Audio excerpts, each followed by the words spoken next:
शेर पंजाब 600 AM ਤੇ ਨਿੱਘਾ ਹਾਰਦਿਕ ਸਵਾਗਤ ਹੈ। ਮੈਂ ਤੁਹਾਡਾ ਮੇਜ਼ਬਾਨ ਹਰਜੀਤ ਸਿੰਘ ਗਿੱਲ ਸ਼ੋਅ ਲੈ ਕੇ ਤੁਹਾਡੀ ਸੇਵਾ 'ਚ ਹਾਜ਼ਰ ਹਾਂ। 9:14 ਹੋਏ ਨੇ ਤੇ 3 ਮਾਰਚ ਦਾ ਦਿਨ ਹੈ, ਵਰਾ 2021 ਦਾ ਬੁੱਧਵਾਰ ਹੈ। 20 ਫੱਗਣ ਨਾਨਕ ਸ਼ੇ ਸੰਮਤ 552। ਨਿੱਘਾ ਹਾਰਦਿਕ ਸਵਾਗਤ ਹੈ ਜੀ। ਅੱਜ ਦੇ ਸ਼ੋਅ ਦੇ ਵਿੱਚ ਪਹਿਲੇ ਹਿੱਸੇ ਦੇ ਵਿੱਚ ਗੱਲਬਾਤ ਦੇਸ਼ ਪੰਜਾਬ ਦੇ ਝਰੋਖੇ ਚੋਂ ਕਰਨਗੇ ਨਵਕਿਰਨ ਸਿੰਘ ਪੱਤੀ, ਤੇ ਉਸੇ ਸਮੇਂ ਨੌਦੀਪ ਕੌਰ ਨੂੰ ਲਿਆਉਣ ਦੀ ਕੋਸ਼ਿਸ਼ ਕਰ ਰਹੇ ਹਾਂ। ਨੌਦੀਪ ਕੌਰ ਹੋਣੀ ਪਿਛਲੇ ਦਿਨੀ ਰਿਹਾ ਹੋਏ ਨੇ। ਰਿਹਾਈ ਤੋਂ ਬਾਅਦ ਤੇ ਅੰਦਰ ਜੇਲ੍ਹ ਦਾ ਜਿਹੜਾ ਉਹਨਾਂ ਦਾ ਸਫ਼ਰ ਰਿਹਾ, ਤੇ ਅੱਜ ਹੁਣ ਕੀ ਸੋਚਦੇ ਨੇ ਉਹਨਾਂ ਨਾਲ ਗੱਲਬਾਤ ਕਰਾਂਗੇ। ਦੂਸਰੇ ਹਿੱਸੇ 'ਚ ਅੰਤਰਰਾਸ਼ਟਰੀ ਵਿਦਿਆਰਥੀਆਂ ਦੇ ਬਾਰੇ ਅੱਜ ਸੁਣਨ ਵਾਲਾ ਪ੍ਰੋਗਰਾਮ ਹੈ। ਬ੍ਰਿਜਮੋਹਨ ਜੀ ਆਉਣਗੇ।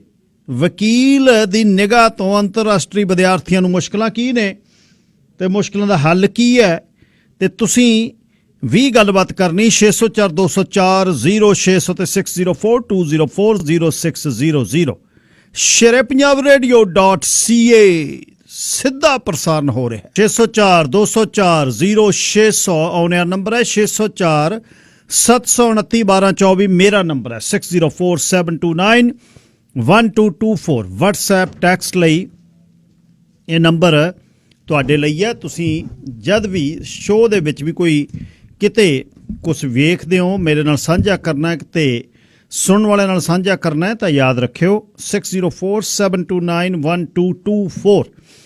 ਰਲ ਸੰਗ ਕਾਫਲੇ ਦੇ ਛੇਤੀ ਬੰਨ ਬਿਸਤਰਾ ਕਾਫਰ, ਕਈ ਪਹਿਲੀ ਡਾਕ ਚੜੇ ਬਾਕੀ ਟਿਕਟਾਂ ਲੈਣ ਮੁਸਾਫਰ।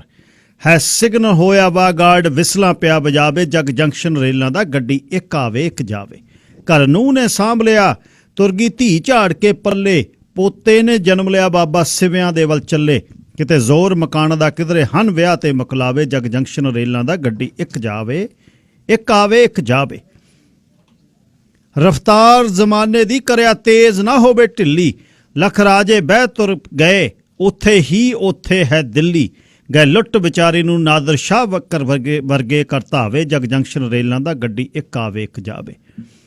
ਲੱਖ ਪੰਛੀ ਬਹਿ ਉੱਡ ਗਏ ਬੁੱਢੇ ਬੋੜ ਬਿਰਸ਼ ਦੇ ਉੱਤੇ, ਸਨ ਜੇਤੂ ਦੁਨੀਆ ਦੇ ਲੱਖਾਂ ਸਿਕੰਦਰ ਕਬਰੀ ਸੁੱਤੇ।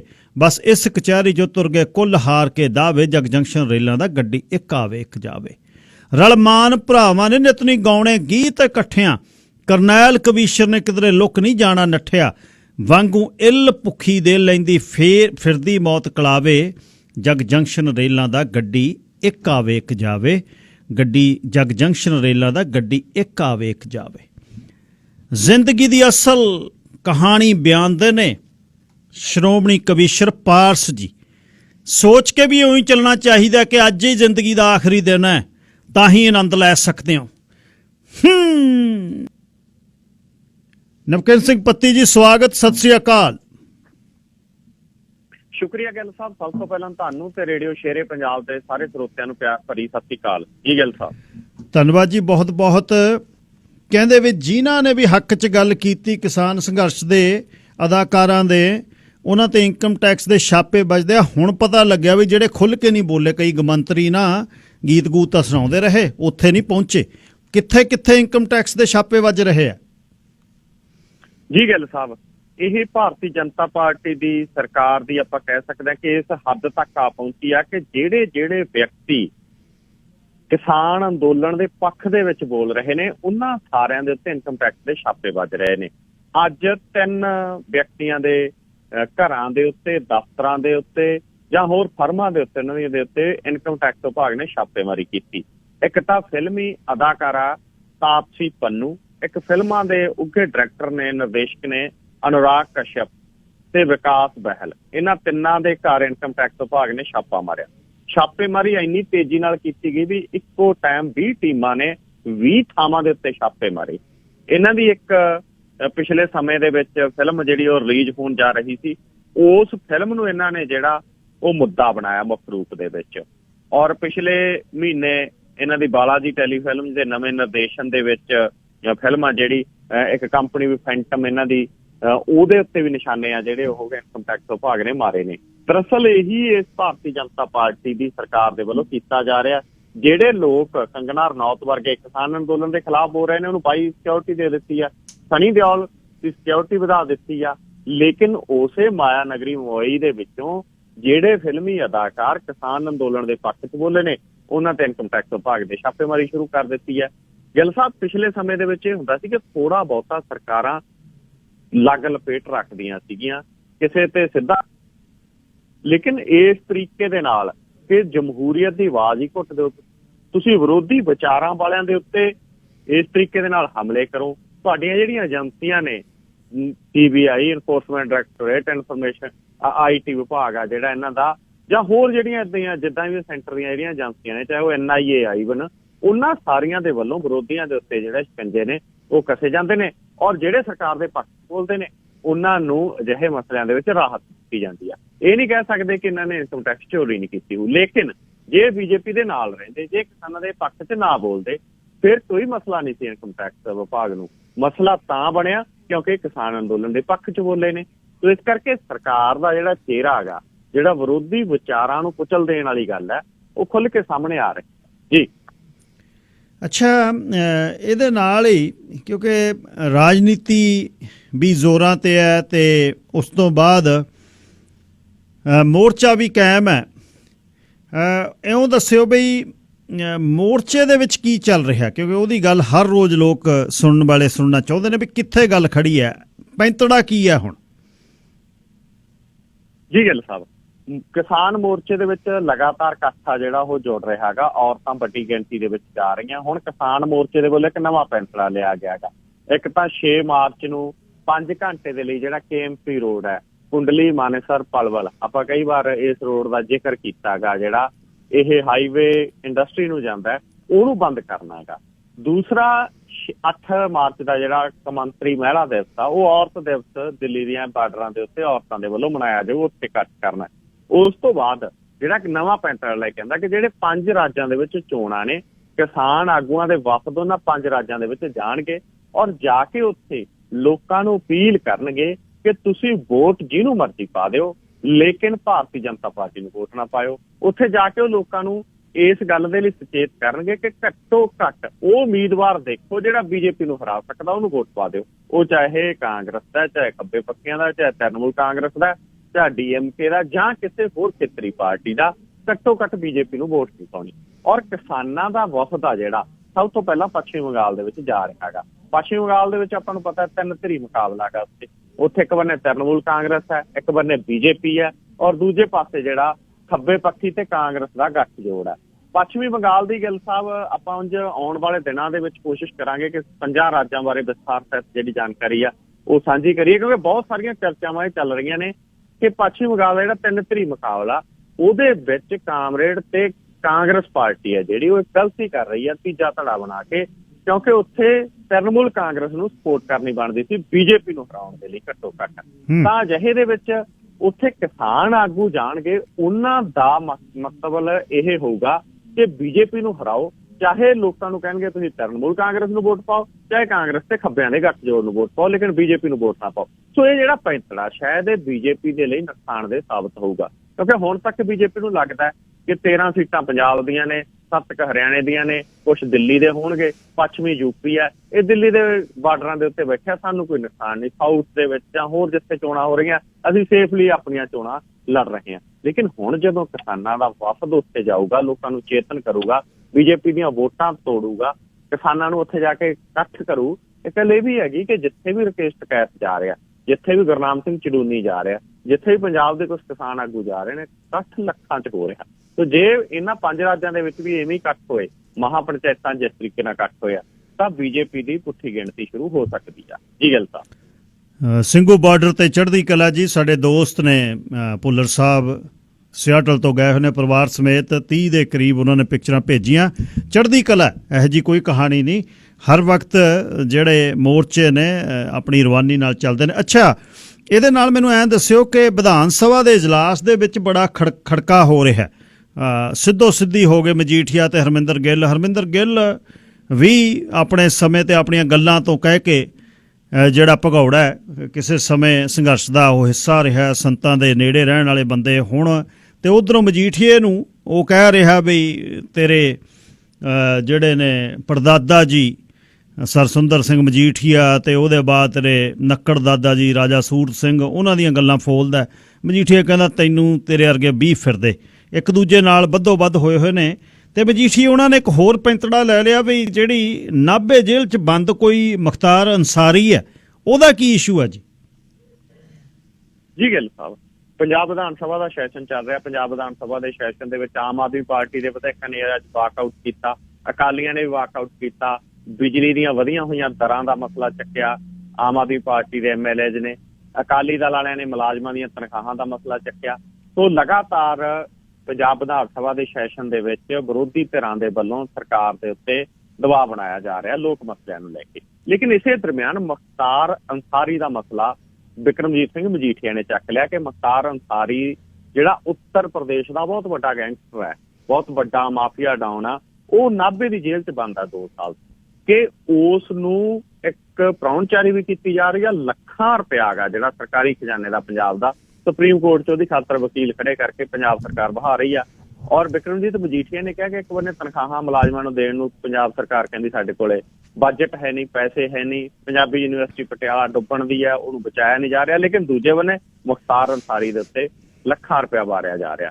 ਸੋ ਅੱਜ ਮੈਨੂੰ ਲੱਗਦਾ ਆਪਣੇ ਸਰੋਤੇ ਨੇ ਜਾਣਨਾ ਬਹੁਤ ਜ਼ਰੂਰੀ ਹੈ ਕਿ ਮੁਖਤਾਰ ਅੰਸਾਰੀ 5 ਵਾਰ ਐਮਐਲਏ ਰਿਹਾ ਉੱਤਰ ਪ੍ਰਦੇਸ਼ ਦਾ, ਇਸ ਵਕਤ ਵੀ ਐਮਐਲਏ ਆ, 2017 ਦੀ ਇਲੈਕਸ਼ਨ ਦੇ ਵਿੱਚ ਜਿੱਤਿਆ ਗਾ। ਮੁਖਤਾਰ ਅੰਸਾਰੀ ਇੱਕ ਬਹੁਤ ਵੱਡਾ ਗੈਂਗਸਟਰ ਹੈ, ਬਹੁਤ ਵੱਡਾ ਮਾਫੀਆ ਡਾਊਨ ਹੈ। ਉਂਝ ਪਰਿਵਾਰਕ ਤੌਰ ਦੇ ਉੱਤੇ ਜੇ ਦੇਖਣਾ ਹੋਵੇ ਤਾਂ ਇਹਨਾਂ ਦਾ ਪਰਿਵਾਰ 1947 ਤੋਂ ਪਹਿਲਾਂ ਤੋਂ ਇੱਕ ਬਹੁਤ ਵੱਡਾ ਜਿਹੜਾ ਰਹੀਸ ਪਰਿਵਾਰ ਹੈ। ਇਹਦੇ ਦਾਦਾ ਜੀ ਮਹਾਤਮਾ ਗਾਂਧੀ ਦੇ ਨੇੜੇ ਰਹੇ, ਉਸ ਤੋਂ ਬਾਅਦ ਵੀ ਇਸ ਪਰਿਵਾਰ ਦੀ ਉੱਤਰ ਪ੍ਰਦੇਸ਼ ਦੇ ਬਹੁਤ ਸਾਰੇ ਖਾਸ ਕਰਕੇ ਮਊ ਖੇਤਰ ਦੇ ਵਿੱਚ ਜਿਹੜਾ ਦਬਦਬਾ ਗਾ ਉਹ ਚੱਲਦਾ ਰਿਹਾ। ਲੇਕਿਨ ਜਦੋਂ ਮੁਖਤਾਰ ਅੰਸਾਰੀ ਗੈਂਗਸਟਰ ਬਣਿਆ ਉਸ ਤੋਂ ਬਾਅਦ ਇਹਦਾ ਸਿੱਕਾ ਚੱਲਦਾ ਗਿਆ। ਇਹ 2 ਵਾਰ ਬਹੁਜਨ ਸਮਾਜ ਪਾਰਟੀ ਦੀ ਟਿਕਟ ਤੇ ਐਮਐਲਏ ਬਣਿਆ, 2 ਵਾਰ ਆਜ਼ਾਦ ਜਿੱਤਿਆ, 1 ਵਾਰ ਕੌਮੀ ਏਕਤਾ ਪਾਰਟੀ ਇਹਨੇ ਬਣਾਈ, ਉਹਦੇ ਵੱਲੋਂ ਜਿੱਤਿਆ।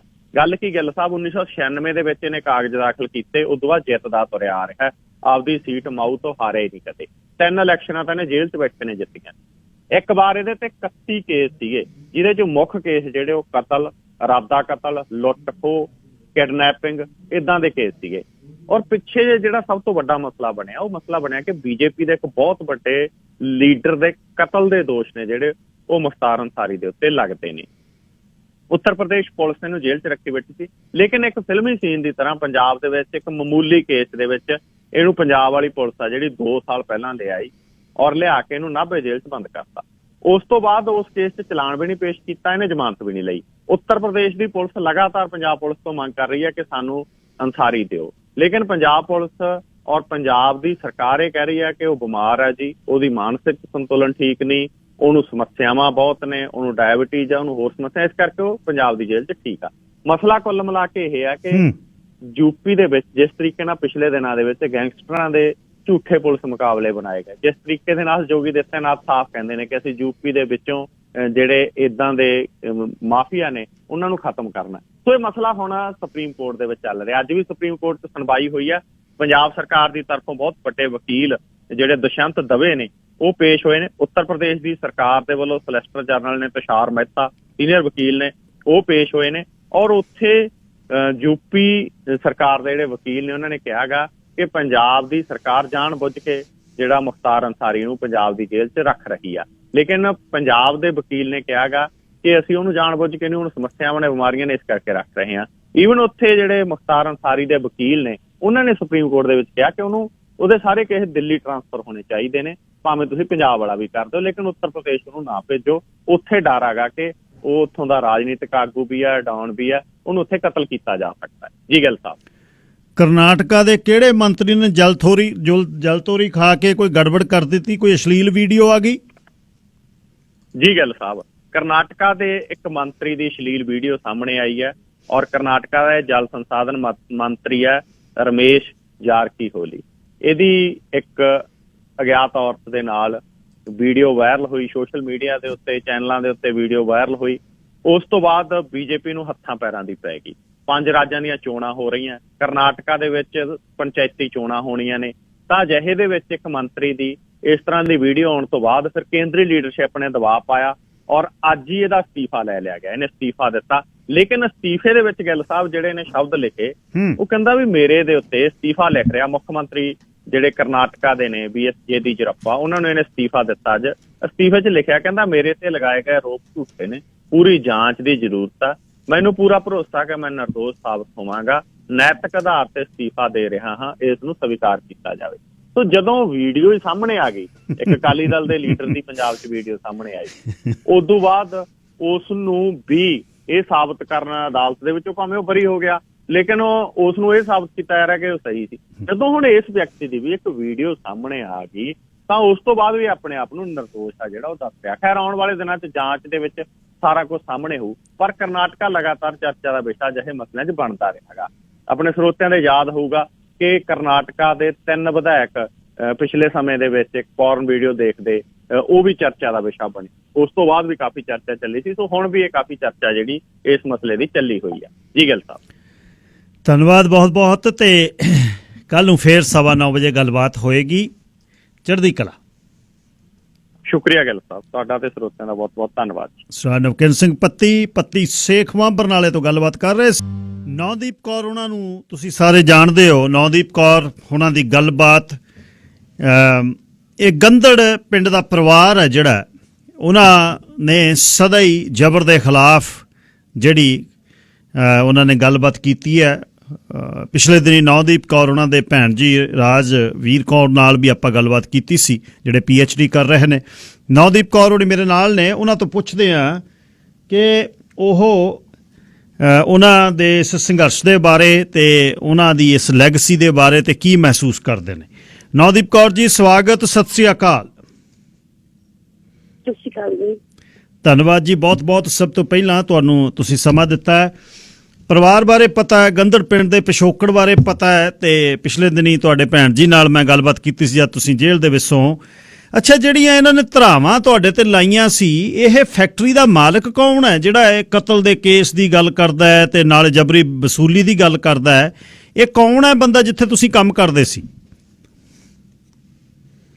ਦੇਖੋ ਜੀ, ਜਿੱਥੇ ਮੈਂ ਕੰਮ ਕਰਦੀ ਸੀ, ਸਭ ਤੋਂ ਪਹਿਲਾਂ ਤਾਂ ਮੈਂ ਐਡਸਨ ਕੰਪਨੀ ਵਿੱਚ ਕੰਮ ਕੀਤਾ, ਉਸ ਤੋਂ ਬਾਅਦ ਮੈਂ ਸੇਮ ਕੰਪਨੀ 'ਚ ਕੰਮ ਕੀਤਾ।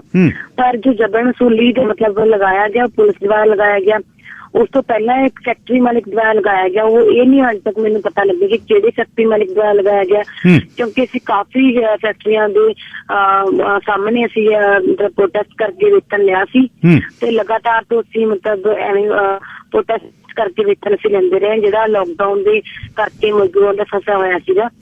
ਤੇ ਉਸ ਦਿਨ ਜੋ 12 ਤਰੀਕ ਨੂੰ ਮੈਨੂੰ ਫੜਿਆ ਗਿਆ, ਉਹ ਪੁਲਿਸ ਦੁਆਰਾ ਲਗਾਇਆ ਗਿਆ।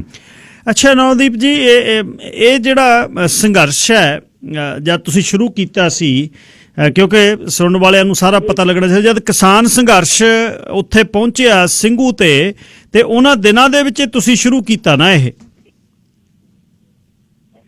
ਨਹੀਂ ਜੀ, ਮਤਲਬ ਸਾਡਾ ਜਿਹੜਾ ਅੰਦੋਲਨ ਆ ਮਜ਼ਦੂਰ ਅੰਦੋਲਨ, ਇਹ 3 ਸਾਲ ਤੋਂ ਲਗਾਤਾਰ ਜਿਹੜਾ ਸੰਗਠਨ ਕੰਮ ਕਰ ਰਿਹਾ ਸੀ। ਪਰ ਅਸੀਂ ਜਦੋਂ ਕਿਸਾਨ ਅੰਦੋਲਨ ਮਤਲਬ ਸ਼ੁਰੂ ਹੁੰਦਾ ਹੈ, ਪਹਿਲਾਂ ਅਸੀਂ ਇੰਨੀ ਖੁੱਲ ਕੇ ਕਦੇ ਵੀ ਅਸੀਂ ਅੰਦੋਲਨ ਨਹੀਂ ਸਿੱਖ ਪਾਉਂਦੇ, ਕਿਉਂਕਿ ਸਾਡੇ ਉੱਪਰ ਹਮਲੇ ਕੀਤੇ ਜਾਂਦੇ ਸੀ। ਪਰ ਜਦੋਂ ਸਿੰਧੂ ਬਾਰਡਰ ਤੇ ਕਿਸਾਨ ਆ ਕੇ ਬੈਠਦੇ ਨੇ ਭਾਰੀ ਸੰਖਿਆ ਦੇ ਵਿੱਚ, ਮਜ਼ਦੂਰਾਂ ਦਾ ਵੀ ਕਾਫੀ ਜਜ਼ਬਾ ਵਧਿਆ ਤੇ ਮਜ਼ਦੂਰਾਂ ਨੇ ਕਿਸਾਨਾਂ ਨੂੰ ਦੇਖਦੇ ਹੋਏ ਆਪਣੀਆਂ ਮੰਗਾਂ ਉਠਾਈਆਂ ਤੇ ਉਹਨਾਂ ਦਾ ਸਪੋਰਟ ਕਰਦੇ ਹੋਏ ਤੇ ਫੈਕਟਰੀਆਂ ਦੇ ਵਿੱਚ ਜਿਹੜਾ ਰੁਕਿਆ ਹੋਇਆ ਵੇਤਨ ਲੈਣ ਜਾਂਦੇ ਰਹੇ ਨੇ। ਬਾਹਰਲੇ ਬੰਨੇ ਬੜੀਆਂ ਗੱਲਾਂ ਚੱਲੀਆਂ ਤੁਹਾਡੇ ਤਸ਼ੱਦਦ ਦੀਆਂ। ਜੇਲ੍ਹ ਦੇ ਵਿੱਚ ਤੁਸੀਂ ਆ ਕੇ ਕਿਹਾ ਵੀ ਪੁਲਿਸ ਨੇ ਤੁਹਾਨੂੰ ਜੇਲ੍ਹ ਦੇ ਵਿੱਚ ਕੁੱਟਿਆ ਜੀ। ਇਹ ਗੱਲ ਦੇ ਬਾਰੇ ਵੀ ਸੁਣਨ ਵਾਲਿਆਂ ਨੂੰ ਦੱਸੋ ਕਿ ਤਸ਼ੱਦਦ ਜਿਹੜਾ ਹੋਇਆ ਉਹ ਕਦ ਹੋਇਆ, ਜਦ ਲੈ ਕੇ ਗਏ ਜਾਂ ਬਾਅਦ ਦੇ ਵਿੱਚ ਵੀ ਤੁਹਾਡੇ ਨਾਲ ਤਸ਼ੱਦਦ ਤੁਹਾਡੇ ਤੇ ਹੁੰਦਾ ਰਿਹਾ? ਦੇਖੋ ਜੀ, ਜਦ 12 ਤਰੀਕ ਨੂੰ ਮੈਨੂੰ ਫੜਿਆ ਗਿਆ, 12 ਤਰੀਕ ਤੋਂ ਲੈ ਕੇ ਰਾਤ ਦੇ 12 ਵਜੇ ਤੱਕ ਮੈਨੂੰ ਜੇਲ੍ਹ ਵਿੱਚ ਛੱਡਣ ਦੀ ਹੋ ਗਿਆ। ਉਦੋਂ ਮੇਰੇ ਬਹੁਤ ਬੁਰੇ ਤਰੀਕੇ ਨਾਲ ਸ਼ਰੀਕ ਤੌਰ ਤੇ ਟੌਰਚਰ ਕੀਤਾ ਗਿਆ ਸੀ। ਪਰ ਜਦੋਂ ਜੇਲ੍ਹ ਦੇ ਵਿੱਚ ਛੱਡ ਕੇ ਆਇਆ ਗਿਆ, ਮਤਲਬ ਪਹਿਲਾਂ ਵੀ ਮੇਰਾ ਜੇਲ੍ਹ ਤੋਂ ਪਹਿਲਾਂ ਵੀ ਮੇਰਾ ਮੈਡੀਕਲ ਨਹੀਂ ਸੀ ਹੋਇਆ, ਪਰ ਜੇਲ੍ਹ ਦੇ ਵਿੱਚ ਹੀ ਮੇਰਾ ਮੈਡੀਕਲ ਨਹੀਂ ਸੀ ਹੋ ਪਾ ਰਿਹਾ। ਨਾ ਹੀ ਮੈਨੂੰ ਮਤਲਬ ਕੋਈ ਚੀਜ਼ ਪ੍ਰੋਵਾਈਡ ਕੀਤੀ ਜਾ ਰਹੀ ਸੀ ਜਿਹੜੀ ਮਤਲਬ ਘਰ ਦੀ ਮੇਰੇ ਕਿਤਾਬਾਂ ਵਗੈਰਾ भेजने की कोशिश कर रहे सी, मैं किताबां मंग रही सी, किताबां वगैरह या पेन वगैरह कॉपी वगैरह प्रोवाइड नहीं सी की जा रही। ते मतलब ये चीज़ां जेल दे अंदर मतलब कुटमार तां नहीं मतलब सहन करनी पई, पर जो चीज मैं मंग रही सी वो नहीं सी मिल रही। हालांकि हर जेल दे विच अलाउड है कि तुसीं किताबां ले सकदे आ। ये सारियां चीज़ां मतलब इन्हां दा सामना जो मैनूं करना पिया। ਨਵਦੀਪ ਕੌਰ, ਪਰਿਵਾਰ ਦੇ ਵਿੱਚ ਸੰਘਰਸ਼ ਦਾ ਇਤਿਹਾਸ ਆ। ਤੁਹਾਡੇ ਮਾਤਾ ਜੀ ਗੰਦੜ ਕਾਂਡ ਦਾ ਪਤਾ ਹੈ, ਤੁਸੀਂ ਛੋਟੇ ਸੋ ਜਾਂ ਤੁਹਾਡੀ ਮਾਤਾ ਜੀ ਨੇ ਪਿੰਡ ਦੇ ਖਿਲਾਫ ਪੂਰੀ ਜੁਰਤ ਨਾਲ ਖੜ ਕੇ ਇਹ ਗੱਲਾਂ ਕੀਤੀਆਂ ਤੇ ਇਨਸਾਫ ਉਸ ਪਰਿਵਾਰ ਨੂੰ ਮਿਲਿਆ ਜਿਨ੍ਹਾਂ ਦੀ ਇੱਕ ਬਾਲੜੀ ਨਾਲ ਧੱਕਾ ਹੋਇਆ ਸੀ।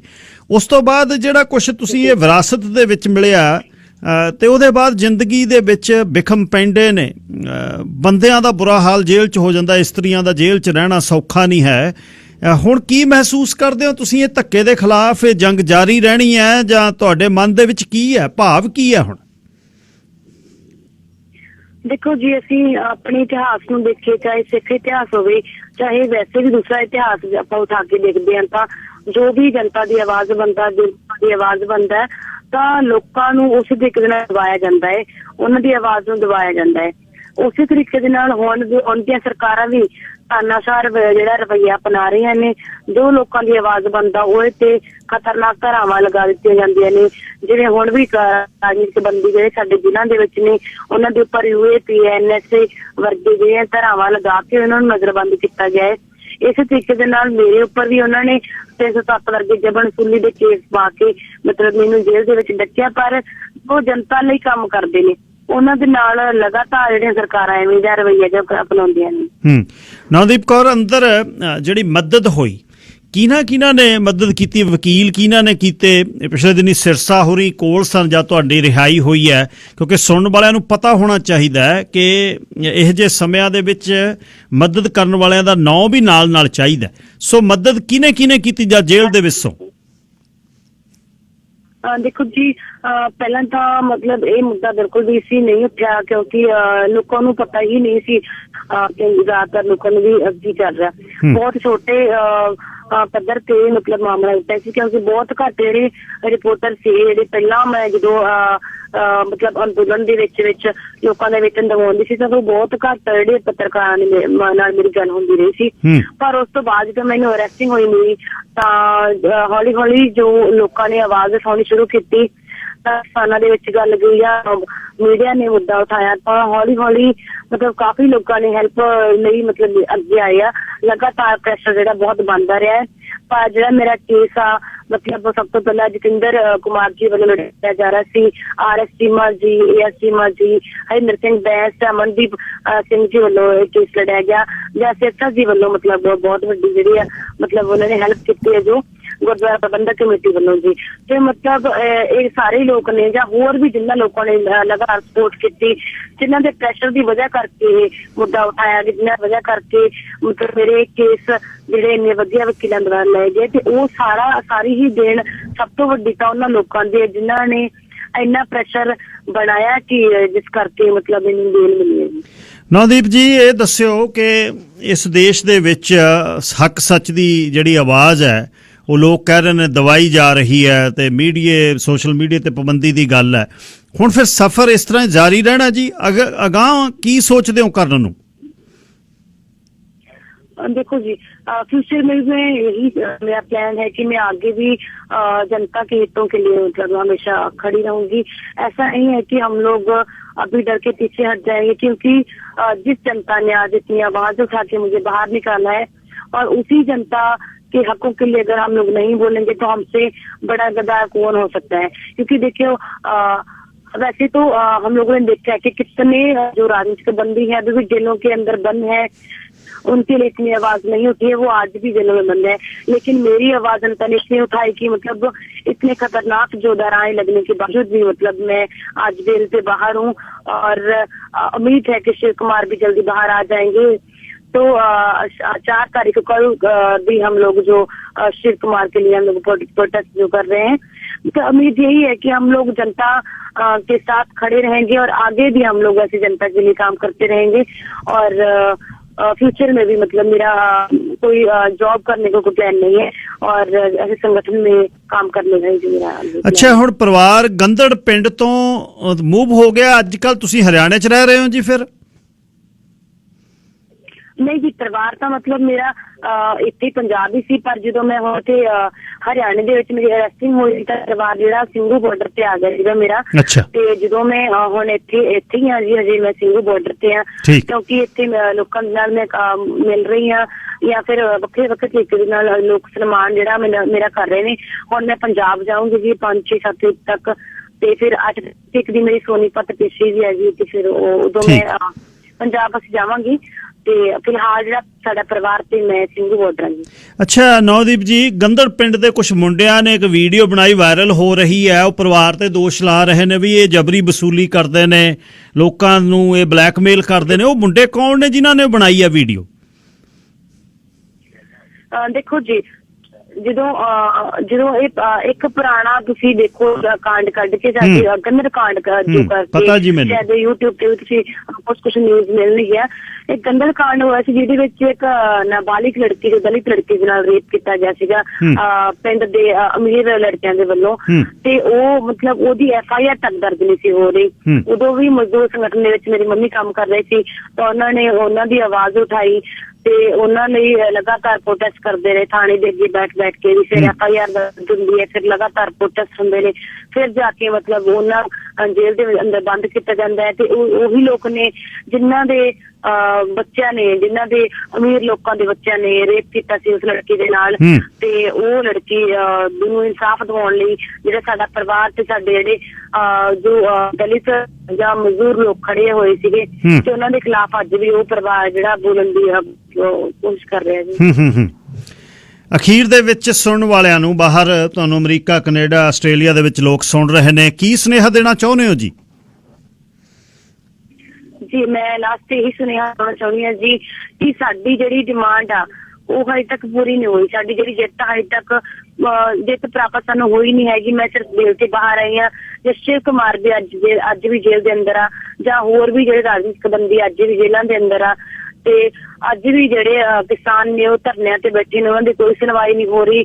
ਅੱਜ ਵੀ ਮਜ਼ਦੂਰ ਆ ਜਿਹੜੇ ਆਪਦੇ ਹੱਕਾਂ ਲਈ ਹਜੇ ਵੀ ਲੜ ਰਹੇ ਨੇ, ਪਰ ਉਹਨਾਂ ਨੂੰ ਇਹਨਾਂ ਦੇ ਹੱਕ ਨਹੀਂ ਮਿਲ ਰਹੇ ਜੋ ਅਸੀਂ ਡਿਮਾਂਡ ਕਰ ਰਹੇ ਸੀ ਮੈਂ ਜੇਲ੍ਹ ਜਾਣ ਤੋਂ ਪਹਿਲਾਂ ਵੀ। ਤੇ ਉਹਨਾਂ ਦੇ ਮਤਲਬ ਜੋ ਵੇਤਨ ਅੱਜ ਵੀ ਮਤਲਬ ਨਹੀਂ ਮਿਲੇ ਹੈਗੇ, ਤੇ ਮਤਲਬ ਇਹ ਜੋ ਸਾਡੀਆਂ ਡਿਮਾਂਡਸ ਹੈ ਜਦ ਤੱਕ ਪੂਰੇ ਨਹੀਂ ਹੁੰਦੇ ਉਦੋਂ ਤੱਕ ਸਾਡੀ ਜਿੱਤ ਪ੍ਰਾਪਤ ਨਹੀਂ ਹੋਣੀ ਹੈਗੀ। ਤੇ ਸਾਨੂੰ ਅਸੀਂ ਜਿਹੜੇ ਲੋਕਾਂ ਨੂੰ ਇਹ ਸੁਨੇਹਾ ਦੇਣਾ ਚਾਹੁੰਦੇ ਹਾਂ ਕਿ ਸਿਰਫ ਕੁਛ ਕੁ ਲੋਕਾਂ ਦੇ ਮੁੱਦੇ ਨਹੀਂ ਹੈਗੇ, ਕੁਛ ਕੁ ਲੋਕਾਂ ਦੀ ਲੜਾਈ ਨਹੀਂ ਹੈਗੀ। ਜਿਹੜੇ ਲੜਨਗੇ ਤਾਂ ਇਹ ਹਰ ਇੱਕ ਇਨਸਾਨ ਦੀ ਲੜਾਈ ਹੈ, ਹਰ ਇੱਕ ਉਸ ਇਨਸਾਨ ਦੀ ਲੜਾਈ ਹੈ ਜੋ ਜਨਤਾ ਹਿੱਤਾਂ ਲਈ ਸੋਚ ਰਿਹਾ, ਜਨਤਾ ਦੀ ਨਿਆਂ ਦੀ ਆਵਾਜ਼ ਉਠਾਉਂਦਾ, ਫਿਰ ਜਾ ਕੇ ਸਾਡੀਆਂ ਸਰਕਾਰਾਂ ਜੇ ਝੁਕਣਗੀਆਂ। ਨੌਦੀਪ ਕੌਰ ਜੀ, ਇਹਨਾਂ ਦਿਨਾਂ ਦੇ ਵਿੱਚ ਖਰਚੇ ਵਗੈਰਾ ਬਹੁਤ ਹੋ ਜਾਂਦੇ ਨੇ, ਕੋਈ ਮਾਇਕ ਸਹਾਇਤਾ ਦੀ ਇਮੀਡੀਏਟ ਤੁਹਾਨੂੰ ਜ਼ਰੂਰਤ ਤਾਂ ਨਹੀਂ? ਹਾਂਜੀ ਦੇਖੋ, ਖਰਚੇ ਤਾਂ ਲਗਾਤਾਰ ਹੋ ਰਿਹਾ, ਪਰ ਜਨਤਾ ਹੋ ਰਿਹਾ ਖਰਚਾ ਹੋ ਰਿਹਾ, ਉਹ ਮਤਲਬ ਦੇ ਵੀ ਰਹੇ, ਸਨਮਾਨ ਵੀ ਕਰ ਰਹੇ ਨੇ, ਮਤਲਬ ਮਿਲ ਰਹੇ ਨੇ ਉਹਨਾਂ ਖਰਚਾ ਮੈਨੂੰ, ਪਰ ਕੋਈ ਦਿੱਕਤ ਨਹੀਂ ਜੀ। ਬਹੁਤ ਸਾਰੇ ਹਜੇ ਪਰਿਵਾਰ ਜਿਨ੍ਹਾਂ ਨੂੰ ਮੇਰੇ ਕੋਲ ਖਰਚਾ ਨਹੀਂ ਮਿਲ ਰਿਹਾ, ਤਾਂ ਜੋ ਜਨਤਾ ਮਤਲਬ ਸਹਾਇਤਾ ਕਰਨਾ ਚਾਹੁੰਦੀ ਤਾਂ ਹਰ ਉਸ ਇਨਸਾਨ ਦੀ ਸਹਾਇਤਾ ਕਰਨ ਜੀ, ਜੋ ਟ੍ਰੇਡ ਯੂਨੀਅਨ ਵਾਲੇ, ਕਿਉਂਕਿ ਮੈਂ ਜੋ ਫੀਲ ਕੀਤਾ, ਜੋ ਮੈਂ ਫੇਸ ਕੀਤਾ, ਮੈਂ ਉਹ ਦੱਸਣਾ ਚਾਹੁੰਦੀ ਹਾਂ। ਕਿਉਂਕਿ ਜਦੋਂ ਸਾਡਾ ਸੰਗਠਨ ਅਸੀਂ ਆਪਦੇ ਸੰਗਠਨ 'ਚ ਕੰਮ ਕੀਤਾ ਤਾਂ ਅਸੀਂ ਲੋਕਾਂ ਤੋਂ ਮੰਗ ਕੇ ਪੈਸੇ 10-10 ਰੁਪਏ 20 ਰੁਪਏ ਇਕੱਠਾ ਕਰਕੇ ਅਸੀਂ ਪੱਤਰ ਛਪਵਾਉਂਦੇ ਸੀ। ਫਿਰ ਜਾ ਕੇ 2000 ਰੁਪਏ ਇਕੱਠਾ ਹੁੰਦਾ ਸੀ, 2000-3000 ਰੁਪਏ, ਫਿਰ ਕਿਤੇ ਜਾ ਕੇ ਅਸੀਂ ਪੱਤਰ ਛਪਵਾਉਂਦੇ ਸੀ। ਤਾਂ ਅੱਜ ਵੀ ਜਿਹੜੇ ਸਾਨੂੰ ਸੰਗਠਨਾਂ ਦੇ ਲਈ ਮਤਲਬ ਹਮੇਸ਼ਾ ਖਰਚਾ ਭੇਜਣਾ ਚਾਹੀਦਾ, ਕਿਸੇ ਇੱਕ ਇਨਸਾਨ ਨੂੰ ਖਰਚਾ ਨਹੀਂ ਭੇਜਣਾ ਚਾਹੀਦਾ, ਹਮੇਸ਼ਾ ਇੱਕ ਸੰਗਠਨ ਨੂੰ ਖਰਚਾ ਭੇਜਣਾ ਚਾਹੀਦਾ ਜੀ। ਨੌਦੀਪ ਕੌਰ ਜੀ, ਚੜ੍ਹਦੀ ਕਲਾ 'ਚ ਰਹਿਣਾ। ਤੁਸੀਂ ਕਲਗੀਆਂ ਵਾਲੇ ਲਈ ਵਰੋਸਾਈ ਧਰਤੀ ਸ਼੍ਰੀ ਮੁਕਤਸਰ ਸਾਹਿਬ ਤੋਂ ਗੁਰੂ ਅੰਗ ਸੰਗ ਸਦਾ ਤੇ ਚੜ੍ਹਦੀਆਂ ਕਲਾਂ 'ਚ ਰਹਿਣਾ। ਫਿਰ ਕਿਸੇ ਦਿਨ ਗੱਲਬਾਤ ਹੋਏਗੀ। ਧੰਨਵਾਦ। ਧੰਨਵਾਦ। ਨੌਦੀਪ ਕੌਰ ਜੀ ਗੱਲਬਾਤ ਕਰ ਰਹੇ ਸਨ ਆਪਣੀ ਸਫ਼ਰ ਦੇ ਬਾਰੇ। ਉਸ ਧਰਤ ਤੇ ਜਿੱਥੇ ਇੱਕ ਮਰਦ ਹੋ ਕੇ ਸੰਘਰਸ਼ ਕਰਨੇ ਬੜੇ ਔਖੇ ਨੇ, ਕਿ ਇਸਤਰੀ ਵੱਲੋਂ ਸੰਘਰਸ਼ ਵਿੱਢਣਾ ਬੜਾ ਔਖਾ ਹੈ। ਸਲਾਮ ਹੈ ਇੱਕ ਪਰਿਵਾਰ ਨੂੰ ਜਿਨ੍ਹਾਂ ਨੇ ਮਿਹਨਤ ਕੀਤੀ। ਅੱਜ ਨਹੀਂ, ਇਹ ਚੀਜ਼ਾਂ ਵਿਰਾਸਤ ਦੇ ਵਿੱਚੋਂ ਮਿਲਦੀਆਂ ਨੇ, ਤਾਂ ਹੀ ਕਹਿੰਦੇ ਨੇ ਨਾ ਮਾਪਿਆਂ ਦਾ ਕੀਤਾ ਜਵਾਕ ਕਰਦੇ ਆ। ਸੋ ਇਹਨਾਂ ਨੂੰ ਵੇਖ ਕੇ ਹੀ ਜ਼ਿੰਦਗੀ ਉੱਥੇ ਰੁਮਕਦੀ ਲੱਗਦੀ ਹੈ। ਸੰਘਰਸ਼ ਦੇ ਰਾਹ ਪਏ ਲੋਕ ਹੱਕ ਸੱਚ ਲਈ ਸਾਰਿਆਂ ਲਈ ਕੰਮ ਕਰਦੇ। ਹੁਣ ਮੇਰੇ ਨਾਲ ਮੰਨੇ ਪ੍ਰਮੰਨੇ ਸਾਡੇ ਭਾਈਚਾਰੇ ਦੀ ਧੜੱਲੇਦਾਰ ਜਿਹੜੀ ਆਵਾਜ਼ ਸਿਰੜੀ ਤੇ ਚੜ੍ਹਦੀ ਕਲਾ ਦੇ ਵਕੀਲ ਨੇ ਜਿਹੜੇ ਬ੍ਰਿਜਮੋਹਨ ਜੀ ਗੱਲਬਾਤ ਕਰਨਗੇ ਕਿ ਅੰਤਰਰਾਸ਼ਟਰੀ ਵਿਦਿਆਰਥੀਆਂ ਦੇ ਇਸ਼ੂ ਕੀ ਨੇ। ਬ੍ਰਿਜਮੋਹਨ ਜੀ ਸਵਾਗਤ ਜੀ, ਸਤਿ ਸ੍ਰੀ ਅਕਾਲ। ਹੈਲੋ ਰਜੀਤ ਜੀ। ਅੱਛਾ ਜੀ, ਅੰਤਰਰਾਸ਼ਟਰੀ ਵਿਦਿਆਰਥੀਆਂ ਦਾ ਜਿਉਂ ਹੀ ਆਉਣਾ ਸ਼ੁਰੂ ਹੋਇਆ ਸਰਕਾਰਾਂ ਨੇ ਇਹਨਾਂ ਤੋਂ million Ki billions of dollar ਇਹਨਾਂ ਦੀ ਫੀਸ ਤੋਂ ਲਏ ਨੇ, ਤੇ ਪਰ ਜਿਉਂ ਹੀ ਉਹਨਾਂ ਦੀ ਬਹੁਤਾਤ ਕਮਿਊਨਿਟੀ ਦੇ ਵਿੱਚ ਹੋਈ, ਕਮਿਊਨਿਟੀ ਦੇ ਵਿੱਚ ਕਿਤੇ ਨਾ ਕਿਤੇ ਉਹਨਾਂ ਦੇ ਖਿਲਾਫ ਵਿਰੋਧ ਵੀ ਹੋਇਆ। ਵਿਰੋਧ ਇਸ ਕਰਕੇ ਹੋਇਆ ਕਿ ਜੀ ਕੰਮ ਸਾਡਾ ਲੈ ਲੈਂਦੇ ਨੇ, ਇਸ ਤਰ੍ਹਾਂ ਕਰ ਲੈਂਦੇ, ਉਸ ਤਰ੍ਹਾਂ ਕਰ ਲੈਂਦੇ, ਪਰ ਉਹਨਾਂ ਨੂੰ ਆਪਣੀਆਂ ਬਹੁਤ ਮੁਸ਼ਕਲਾਂ ਨੇ। ਰਿਫਿਊਜੀ ਹੋਵੇ ਜਾਂ ਅੰਤਰਰਾਸ਼ਟਰੀ ਵਿਦਿਆਰਥੀ ਹੋਣ, ਕੋਵਿਡ ਨੇ ਹੋਰ ਉਹਨਾਂ ਦੀ ਜ਼ਿੰਦਗੀ ਔਖੀ ਕਰ ਦਿੱਤੀ। ਕਿਤੇ ਕਿਤੇ ਉਹਨਾਂ ਨੂੰ ਨਫ਼ਰਤ ਦਾ ਵੀ ਸ਼ਿਕਾਰ ਹੋਣਾ ਪੈਂਦਾ, ਨਸਲਵਾਦ ਦਾ ਵੀ ਸ਼ਿਕਾਰ ਹੋਣਾ ਪੈਂਦਾ। ਇਹ ਅੰਤਰਰਾਸ਼ਟਰੀ ਵਿਦਿਆਰਥੀਆਂ ਦੀਆਂ ਮੁਸ਼ਕਲਾਂ ਤੁਹਾਡੇ ਹਿਸਾਬ ਨਾਲ ਤੁਹਾਡੇ ਕੋਲ ਕਿਹੋ ਜਿਹੇ ਕੇਸ ਆਉਂਦੇ ਆ ਜੀ? ਹਰਜੀਤ ਜੀ, ਕੈਨੇਡਾ ਪਹਿਲਾਂ ਤੋਂ ਹੀ ਵਾਸੀਆਂ ਦਾ ਦੇਸ਼ ਰਿਹਾ। ਇਹ ਭਾਵੇਂ ਫਰਾਂਸ ਤੋਂ ਆਉਣ ਵਾਲੇ ਲੋਕਾਂ ਦੀ ਗੱਲ ਹੋਵੇ ਜਿਹੜੇ 16ਵੀਂ ਸਦੀ ਦੇ ਸ਼ੁਰੂ ਤੋਂ ਹੀ ਇੱਥੇ ਆ ਕੇ ਬਸ ਗਏ, ਜਾਂ ਹੋਰ ਦੇਸ਼ਾਂ ਤੋਂ ਆਉਣ ਵਾਲਿਆਂ ਦੀ। ਇਹ ਨਹੀਂ, ਅਸੀਂ ਇਸ ਤਰ੍ਹਾਂ ਦੇ ਕਾਨੂੰਨਾਂ 'ਚ ਤਬਦੀਲੀਆਂ ਵੀ ਹੁੰਦੀਆਂ ਵੇਖੀਆਂ as late as last month, ਜਿਨ੍ਹਾਂ ਨਾਲ ਆਵਾਸੀਆਂ ਦੀ ਗਿਣਤੀ 'ਚ ਖਾਸ ਕਰਕੇ ਇੰਟਰਨੈਸ਼ਨਲ ਸਟੂਡੈਂਟਸ ਵਾਧਾ ਹੋ ਸਕੇ। ਜਿਹੜੇ ਕੰਮਕਾਜ ਇੱਥੋਂ ਦੀ ਪੁਰਾਣੀ ਵਸੋਂ ਵਾਲੇ ਬਹੁਤੇ ਲੋਕ ਕਰਨ ਤੋਂ ਨੱਕ ਵੜਦੇ ਹਨ, ਉਹ ਕੰਮ ਅੱਜ ਕੱਲ੍ਹ ਇੱਥੇ ਆਉਣ ਵਾਲੇ ਵਿਦਿਆਰਥੀ ਕਰ ਰਹੇ ਹਨ, ਅਤੇ ਉਹ ਸਾਨੂੰ ਕੋਵਿਡ-19 ਦੇ ਜ਼ਮਾਨੇ 'ਚ ਸੁਰੱਖਿਅਤ ਰੱਖਣ ਦੀ ਵੀ ਪੂਰੀ ਮਦਦ ਕਰਦੇ ਹਨ। ਇਸ ਮੁਲਕ 'ਚ ਆਉਣ ਦਾ ਹਰ ਇੱਕ ਦਾ ਮੁੱਖ ਟੀਚਾ ਤਾਂ ਇੱਕੋ ਹੀ ਹੁੰਦਾ, ਪਰ ਸਾਰਿਆਂ ਤੇ ਕਾਨੂੰਨ ਇੱਕੋ ਜਿਹਾ ਲਾਗੂ ਨਹੀਂ ਹੁੰਦਾ। ਇਸ ਤੋਂ ਬਿਨਾਂ ਬਹੁਤ ਸਾਰੇ ਜਿਹੜੇ ਇੰਪਲੋਇਰਸ ਹੈ ਵਿਦਿਆਰਥੀਆਂ ਦਾ ਵੱਧ ਤੋਂ ਵੱਧ ਨਜਾਇਜ਼ ਫਾਇਦਾ ਉਠਾ ਰਹੇ ਹੈ। ਮੈਂ ਤਾਂ ਸਿਰਫ ਵਿਦਿਆਰਥੀਆਂ ਬਾਰੇ ਇਹੀ ਗੱਲ ਕਹੂੰਗਾ ਕਿ ਵੀ ਜੇ ਵਿਦਿਆਰਥੀ ਕੋਵਿਡ ਦੇ ਜ਼ਮਾਨੇ 'ਚ ਨਾ ਹੁੰਦੇ ਤਾਂ ਕੈਨੇਡਾ ਦਾ ਤਾਂ ਚੱਕਾ ਜਾਮ ਹੋ ਜਾਣਾ ਸੀ। ਇਹਨਾਂ ਨੇ ਹੀ ਅੱਗੇ ਆ ਕੇ ਸਾਰੇ ਕੰਮ ਸਾਂਭੇ ਹੈ, ਜਿਹੜੇ ਕਿ ਆਪਣੇ ਜਵਾਕ ਰਜਾਈਆਂ 'ਚ ਵੜ ਕੇ ਅੰਦਰ ਬਹਿ ਗਏ ਜੀ। ਅਰਸ਼ਦੀਪ ਸਿੰਘ ਦੇ ਕਤਲ ਨੇ, ਲੈਂਗਲੀ ਦੇ ਵਿੱਚ ਹੋਏ ਕਤਲ ਨੇ 26 ਜਨਵਰੀ ਨੂੰ ਇਹ ਇੱਕ ਨਵਾਂ ਵਿਸ਼ਾ, ਨਵੀਂ ਬਹਿਸ ਛੇੜ ਦਿੱਤੀ ਕਿ ਅੰਤਰਰਾਸ਼ਟਰੀ ਵਿਦਿਆਰਥੀਆਂ ਦਾ ਜਿਹੜਾ ਕਤਲ ਵੀਡੀਓ ਵੀ ਲੋਕਾਂ ਨੇ ਵੇਖੀ। ਇਸ ਕਤਲ ਦੇ ਬਾਰੇ ਕੀ ਦੱਸਣਾ ਚਾਹੁੰਦੇ ਹੋ ਜੀ? ਹਾਂਜੀ, ਅਸੀਂ ਬਹੁਤ ਸਾਰੇ ਲੋਕ ਜਿਹੜੇ ਇੱਥੇ ਆ ਕੇ ਵਸੇ ਹਾਂ, ਕਿਸੇ ਨੇ ਕਦੇ ਇਹ ਸੋਚਿਆ ਵੀ ਨਹੀਂ ਹੋਵੇਗਾ ਕਿ ਕਈ ਵਿਅਕਤੀਆਂ ਨੂੰ ਇੱਥੇ ਡਰੱਗ ਵੇਚਣ ਦੀ ਮਜਬੂਰੀ ਦਾ ਸ਼ਿਕਾਰ ਵੀ ਹੋਣਾ ਪਵੇਗਾ। ਇਹ ਹੀ ਨਹੀਂ, ਕੈਨੇਡਾ ਭਰ 'ਚ ਅੰਤਰਰਾਸ਼ਟਰੀ ਵਿਦਿਆਰਥੀਆਂ ਦੇ ਕਤਲ ਵੀ ਹੁੰਦੇ ਹਨ। ਸਾਨੂੰ ਇਹ ਵੇਖ ਕੇ ਬਹੁਤ ਹੀ ਹੈਰਾਨੀ ਅਤੇ ਦੁੱਖ ਵੀ ਹੁੰਦਾ ਵੀ ਕੈਨੇਡਾ ਵਰਗੇ ਇਸ ਵਧੀਆ ਮੁਲਕ 'ਚ ਵੀ ਇਸ ਤਰ੍ਹਾਂ ਕਿਉਂ ਵਾਪਰਿਆ। ਵਿਦਿਆਰਥੀ ਵੀਜ਼ੇ ਤੇ ਆਉਣ ਵਾਲਿਆਂ ਦਾ ਕਾਨੂੰਨ ਅਨੁਸਾਰ ਜਿਹੜਾ ਰੁਤਬਾ ਉਹ ਬਿਲਕੁਲ ਵੱਖਰਾ ਹੁੰਦਾ ਹੈ। ਇਸ ਲਈ ਵਿਦਿਆਰਥੀਆਂ ਅਤੇ ਜੋ ਇਹਨਾਂ ਨਾਲ ਵਰਤਾਉਂਦੇ ਹਨ, ਉਹਨਾਂ ਨੂੰ ਇਸ ਗੱਲ ਦਾ ਪੂਰਾ ਧਿਆਨ ਰੱਖਣਾ ਚਾਹੀਦਾ ਹੈ। ਸਾਨੂੰ ਹਰਜੀਤ ਜੀ ਸਭ ਨੂੰ ਮਿਲ ਜੁਲ ਕੇ ਕੰਮ ਕਰਨਾ ਚਾਹੀਦਾ, ਅਤੇ ਇਹ ਵੀ ਧਿਆਨ 'ਚ ਰੱਖਣਾ ਚਾਹੀਦਾ ਕਿ ਵਿਦਿਆਰਥੀ ਹਰ ਪੱਖ ਤੋਂ ਸੁਰੱਖਿਅਤ ਰਹਿਣ। ਉਹ ਇਸ ਕਰਕੇ ਕਿ ਵੀ ਇਹਨਾਂ ਦੀ ਇੰਨੀ ਬੜੀ ਗਿਣਤੀ ਪਿਛਲੇ ਸਾਲ, 1.5 ਸਾਲ, 2 ਸਾਲ 'ਚ ਆ ਗਈ ਹੈ ਕਿ ਵੀ ਇਹਨਾਂ ਨੇ ਆਪਣੀ ਜਿਹੜਾ ਕੈਨੇਡਾ ਦਾ ਭਵਿੱਖ ਹੈ ਉਹਦੇ ਵਿੱਚ ਇਹਨਾਂ ਨੇ ਬਹੁਤ ਹੀ ਅਹਿਮ ਰੋਲ ਪਲੇ ਕਰਨਾ ਜੀ। ਅੱਛਾ ਜੀ, ਇਹਦੀ ਅਰਸ਼ਦੀਪ ਦੇ ਬਾਰੇ ਹੋਰ ਜਿੰਨੀ ਕਿ ਤੁਹਾਡੇ ਕੋਲ ਜਾਣਕਾਰੀ ਆ, ਇਹਦੇ ਬਾਰੇ ਦੱਸੋ ਜੀ, ਇਹ ਹੋਇਆ ਕੀ ਜੀ? ਅਸੀਂ ਸਭ ਨੇ ਵੇਖਿਆ ਸੁਣਿਆ ਕਿ ਲੈਂਗਲੀ 'ਚ 26 ਜਨਵਰੀ 2021 ਨੂੰ ਅਰਸ਼ਦੀਪ ਦਾ ਕਤਲ ਕਿਵੇਂ ਹੋਇਆ ਸੀ। ਕੈਨੇਡਾ 'ਚ ਨਹੀਂ, ਪੰਜਾਬ ਦੇ ਇੱਕ ਨੌਜਵਾਨ ਤੇ ਕੈਨੇਡਾ ਵਿੱਚ ਸ਼ਰੇਆਮ AK-47 ਦੀ ਚੱਲੀ ਗੋਲੀਆਂ ਦੀ ਆਵਾਜ਼ ਬਹੁਤਿਆਂ ਨੇ ਸੁਣੀ ਤੇ ਉਸਦੀ ਹੱਤਿਆ ਕਰ ਦਿੱਤੀ ਗਈ। ਅਸੀਂ ਆਪਣੀ ਅੱਖੀ ਵੇਖਿਆ ਕਿ ਕਿਸ ਤਰ੍ਹਾਂ ਉਸਦੇ ਵਾਹਨ 'ਚ ਬੈਠਾ ਉਸਦਾ ਆਪਣਾ ਸਾਥੀ ਕਾਫੀ ਭੱਜ ਦੌੜ ਕਰਨ ਤੋਂ ਬਾਅਦ ਵੀ ਉਸਦੀ ਜਾਨ ਬਚਾਉਣ 'ਚ ਅਸਮਰਥ ਰਿਹਾ। ਪਰ ਨੌਜਵਾਨ ਅਰਸ਼ਦੀਪ ਸਿੰਘ, ਜਿਸ ਦੇ ਮਾਪਿਆਂ ਨੇ ਆਪਣੀ ਜ਼ਮੀਨ ਵੇਚ ਕੇ ਉਸਨੂੰ ਕੈਨੇਡਾ 'ਚ ਪੜ੍ਹ ਲਿਖ ਕੇ ਵਧੀਆ ਜ਼ਿੰਦਗੀ ਬਿਤਾਉਣ ਲਈ ਭੇਜਿਆ ਸੀ, ਉਹਨਾਂ ਦੇ ਤਾਂ ਸਾਰੇ ਸੁਪਨੇ ਸਦਾ ਲਈ ਚਕਨਾਚੂਰ ਹੋ ਗਏ ਜੀ। ਅੱਛਾ ਜੀ, ਮੈਨੂੰ ਇਹ ਵੀ ਪਤਾ ਲੱਗਿਆ ਕਿ ਉਹ ਮੁੰਡਾ ਕੈਬਨਿਟ ਮੇਕਰ ਵੱਲੋਂ ਕੰਮ ਕਰਦਾ ਸੀ ਜੀ। ਫਿਰ ਅੱਗੇ ਕੀ ਹੋਇਆ ਜੀ? ਫਿਰ ਹਾਂਜੀ, ਸਾਨੂੰ ਸਭ ਨੂੰ ਪਤਾ ਕਿ ਕੈਨੇਡਾ 'ਚ ਆਉਣ ਲਈ ਵਰਕ ਜਾਂ ਸਟੱਡੀ ਪਰਮਿਟ ਦੀ ਲੋੜ ਹੁੰਦੀ ਹੈ, ਪਰ ਬਾਅਦ 'ਚ ਇਹਨਾਂ ਪਰਮਿਟਾਂ ਤੇ ਆਉਣ ਵਾਲਿਆਂ ਨੂੰ ਪਤਾ ਲੱਗਦਾ ਕਿ ਉਹਨਾਂ ਨੂੰ ਮਿਲਿਆ ਹੋਇਆ ਉਹਨਾਂ ਦਾ ਤਨਖਾਹ ਦਾ ਜਿਹੜਾ ਪੇ ਚੈੱਕ ਹੈ, ਉਹਨਾਂ ਨੂੰ ਰਾਈਟ ਵੇ ਕੈਸ਼ ਕਰਵਾ ਕੇ ਸਾਰੇ ਦੇ ਸਾਰੇ ਪੈਸੇ ਆਪਣੇ ਮਾਲਕ ਨੂੰ ਮੋੜਨੇ ਪੈਣੇ ਹੈ। ਮੈਂ ਇਹ ਨਹੀਂ ਕਹਿ ਰਿਹਾ ਵੀ ਸਾਰੇ ਵਪਾਰਕ ਅਦਾਰੇ ਹੀ ਮਾੜੇ ਹਨ, ਪਰ ਇਹ ਖਬਰਾਂ ਮੁੱਖ ਮੀਡੀਆ 'ਚ ਛਾਪਦੀਆਂ ਰਹੀਆਂ ਕਿ ਕਿਸ ਤਰ੍ਹਾਂ ਦਾ ਸਟੂਡੈਂਟਸ ਨਾਲ ਜਾਂ ਜਿਹੜੇ ਟੈਂਪਰੇਰੀ ਵਰਕਰਸ ਆ ਰਹੇ ਆ ਉਹਨਾਂ ਨਾਲ ਕਿਵੇਂ ਉਹਨਾਂ ਦਾ ਦੁਰਵਿਵਹਾਰ ਹੋ ਰਿਹਾ ਹੈ। ਪਰ ਅਰਸ਼ਦੀਪ ਨੂੰ ਮਕਾਨ ਦਾ ਕਿਰਾਇਆ ਦੇਣ ਤੋਂ ਬਿਨਾਂ ਖਾਣ ਪੀਣ ਲਈ ਵੀ ਪੈਸਿਆਂ ਦੀ ਲੋੜ ਸੀਗੀ। ਹੁਣ ਇਸ ਮੌਤ ਲਈ ਕਿਸ ਨੂੰ ਜ਼ਿੰਮੇਵਾਰ ਠਹਿਰਾਇਆ ਜਾਵੇ? ਇੱਥੋਂ ਦੇ ਆਪਣੀਆਂ ਵੋਟਾਂ ਪੱਕੀਆਂ ਕਰਨ ਵਾਲੇ ਪੋਲੀਟੀਕਲ ਸਿਸਟਮ ਨੂੰ ਜਾਂ ਇੱਥੇ ਦੇ ਇਮੀਗ੍ਰੇਸ਼ਨ ਮਹਿਕਮੇ ਨੂੰ? ਇਹ ਵਰਤਾਰਾ ਕੇਵਲ ਤੇ ਕੇਵਲ ਅਰਸ਼ਦੀਪ ਨਾਲ ਹੀ ਨਹੀਂ, ਸਗੋਂ ਬਹੁਤ ਸਾਰੇ ਹੋਰ ਵਿਦਿਆਰਥੀਆਂ ਨਾਲ ਵੀ ਵਾਪਰ ਰਿਹਾ ਹੈ। ਇਹ ਗੱਲਾਂ ਬਾਤਾਂ ਸ਼ੁਰੂ ਆਸਟ੍ਰੇਲੀਆ 'ਚ ਹੋਈਆਂ ਸੀਗੀਆਂ, ਪਰ ਹੁਣ ਉਹ ਸਾਰੇ ਦਾ ਸਾਰਾ ਸੀਨ ਇੱਥੇ ਵੀ ਉਵੇਂ ਹੀ ਵਾਪਰ ਰਿਹਾ ਜੀ। ਬ੍ਰਿਜਮੋਹਨ ਜੀ, ਇਹਦਾ ਕੋਈ ਅਪਰਾਧਿਕ ਪਿਛੋਕੜ ਨਹੀਂ ਸੀ ਮੁੰਡੇ ਨੂੰ, ਪਰ ਮਹਾਰਨੀ police the non to police ਵਾਲੀ ਜਿਹੜੀ ਹੈ ਉਹ ਪੱਕੀ ਹੁੰਦੀ ਹੈ।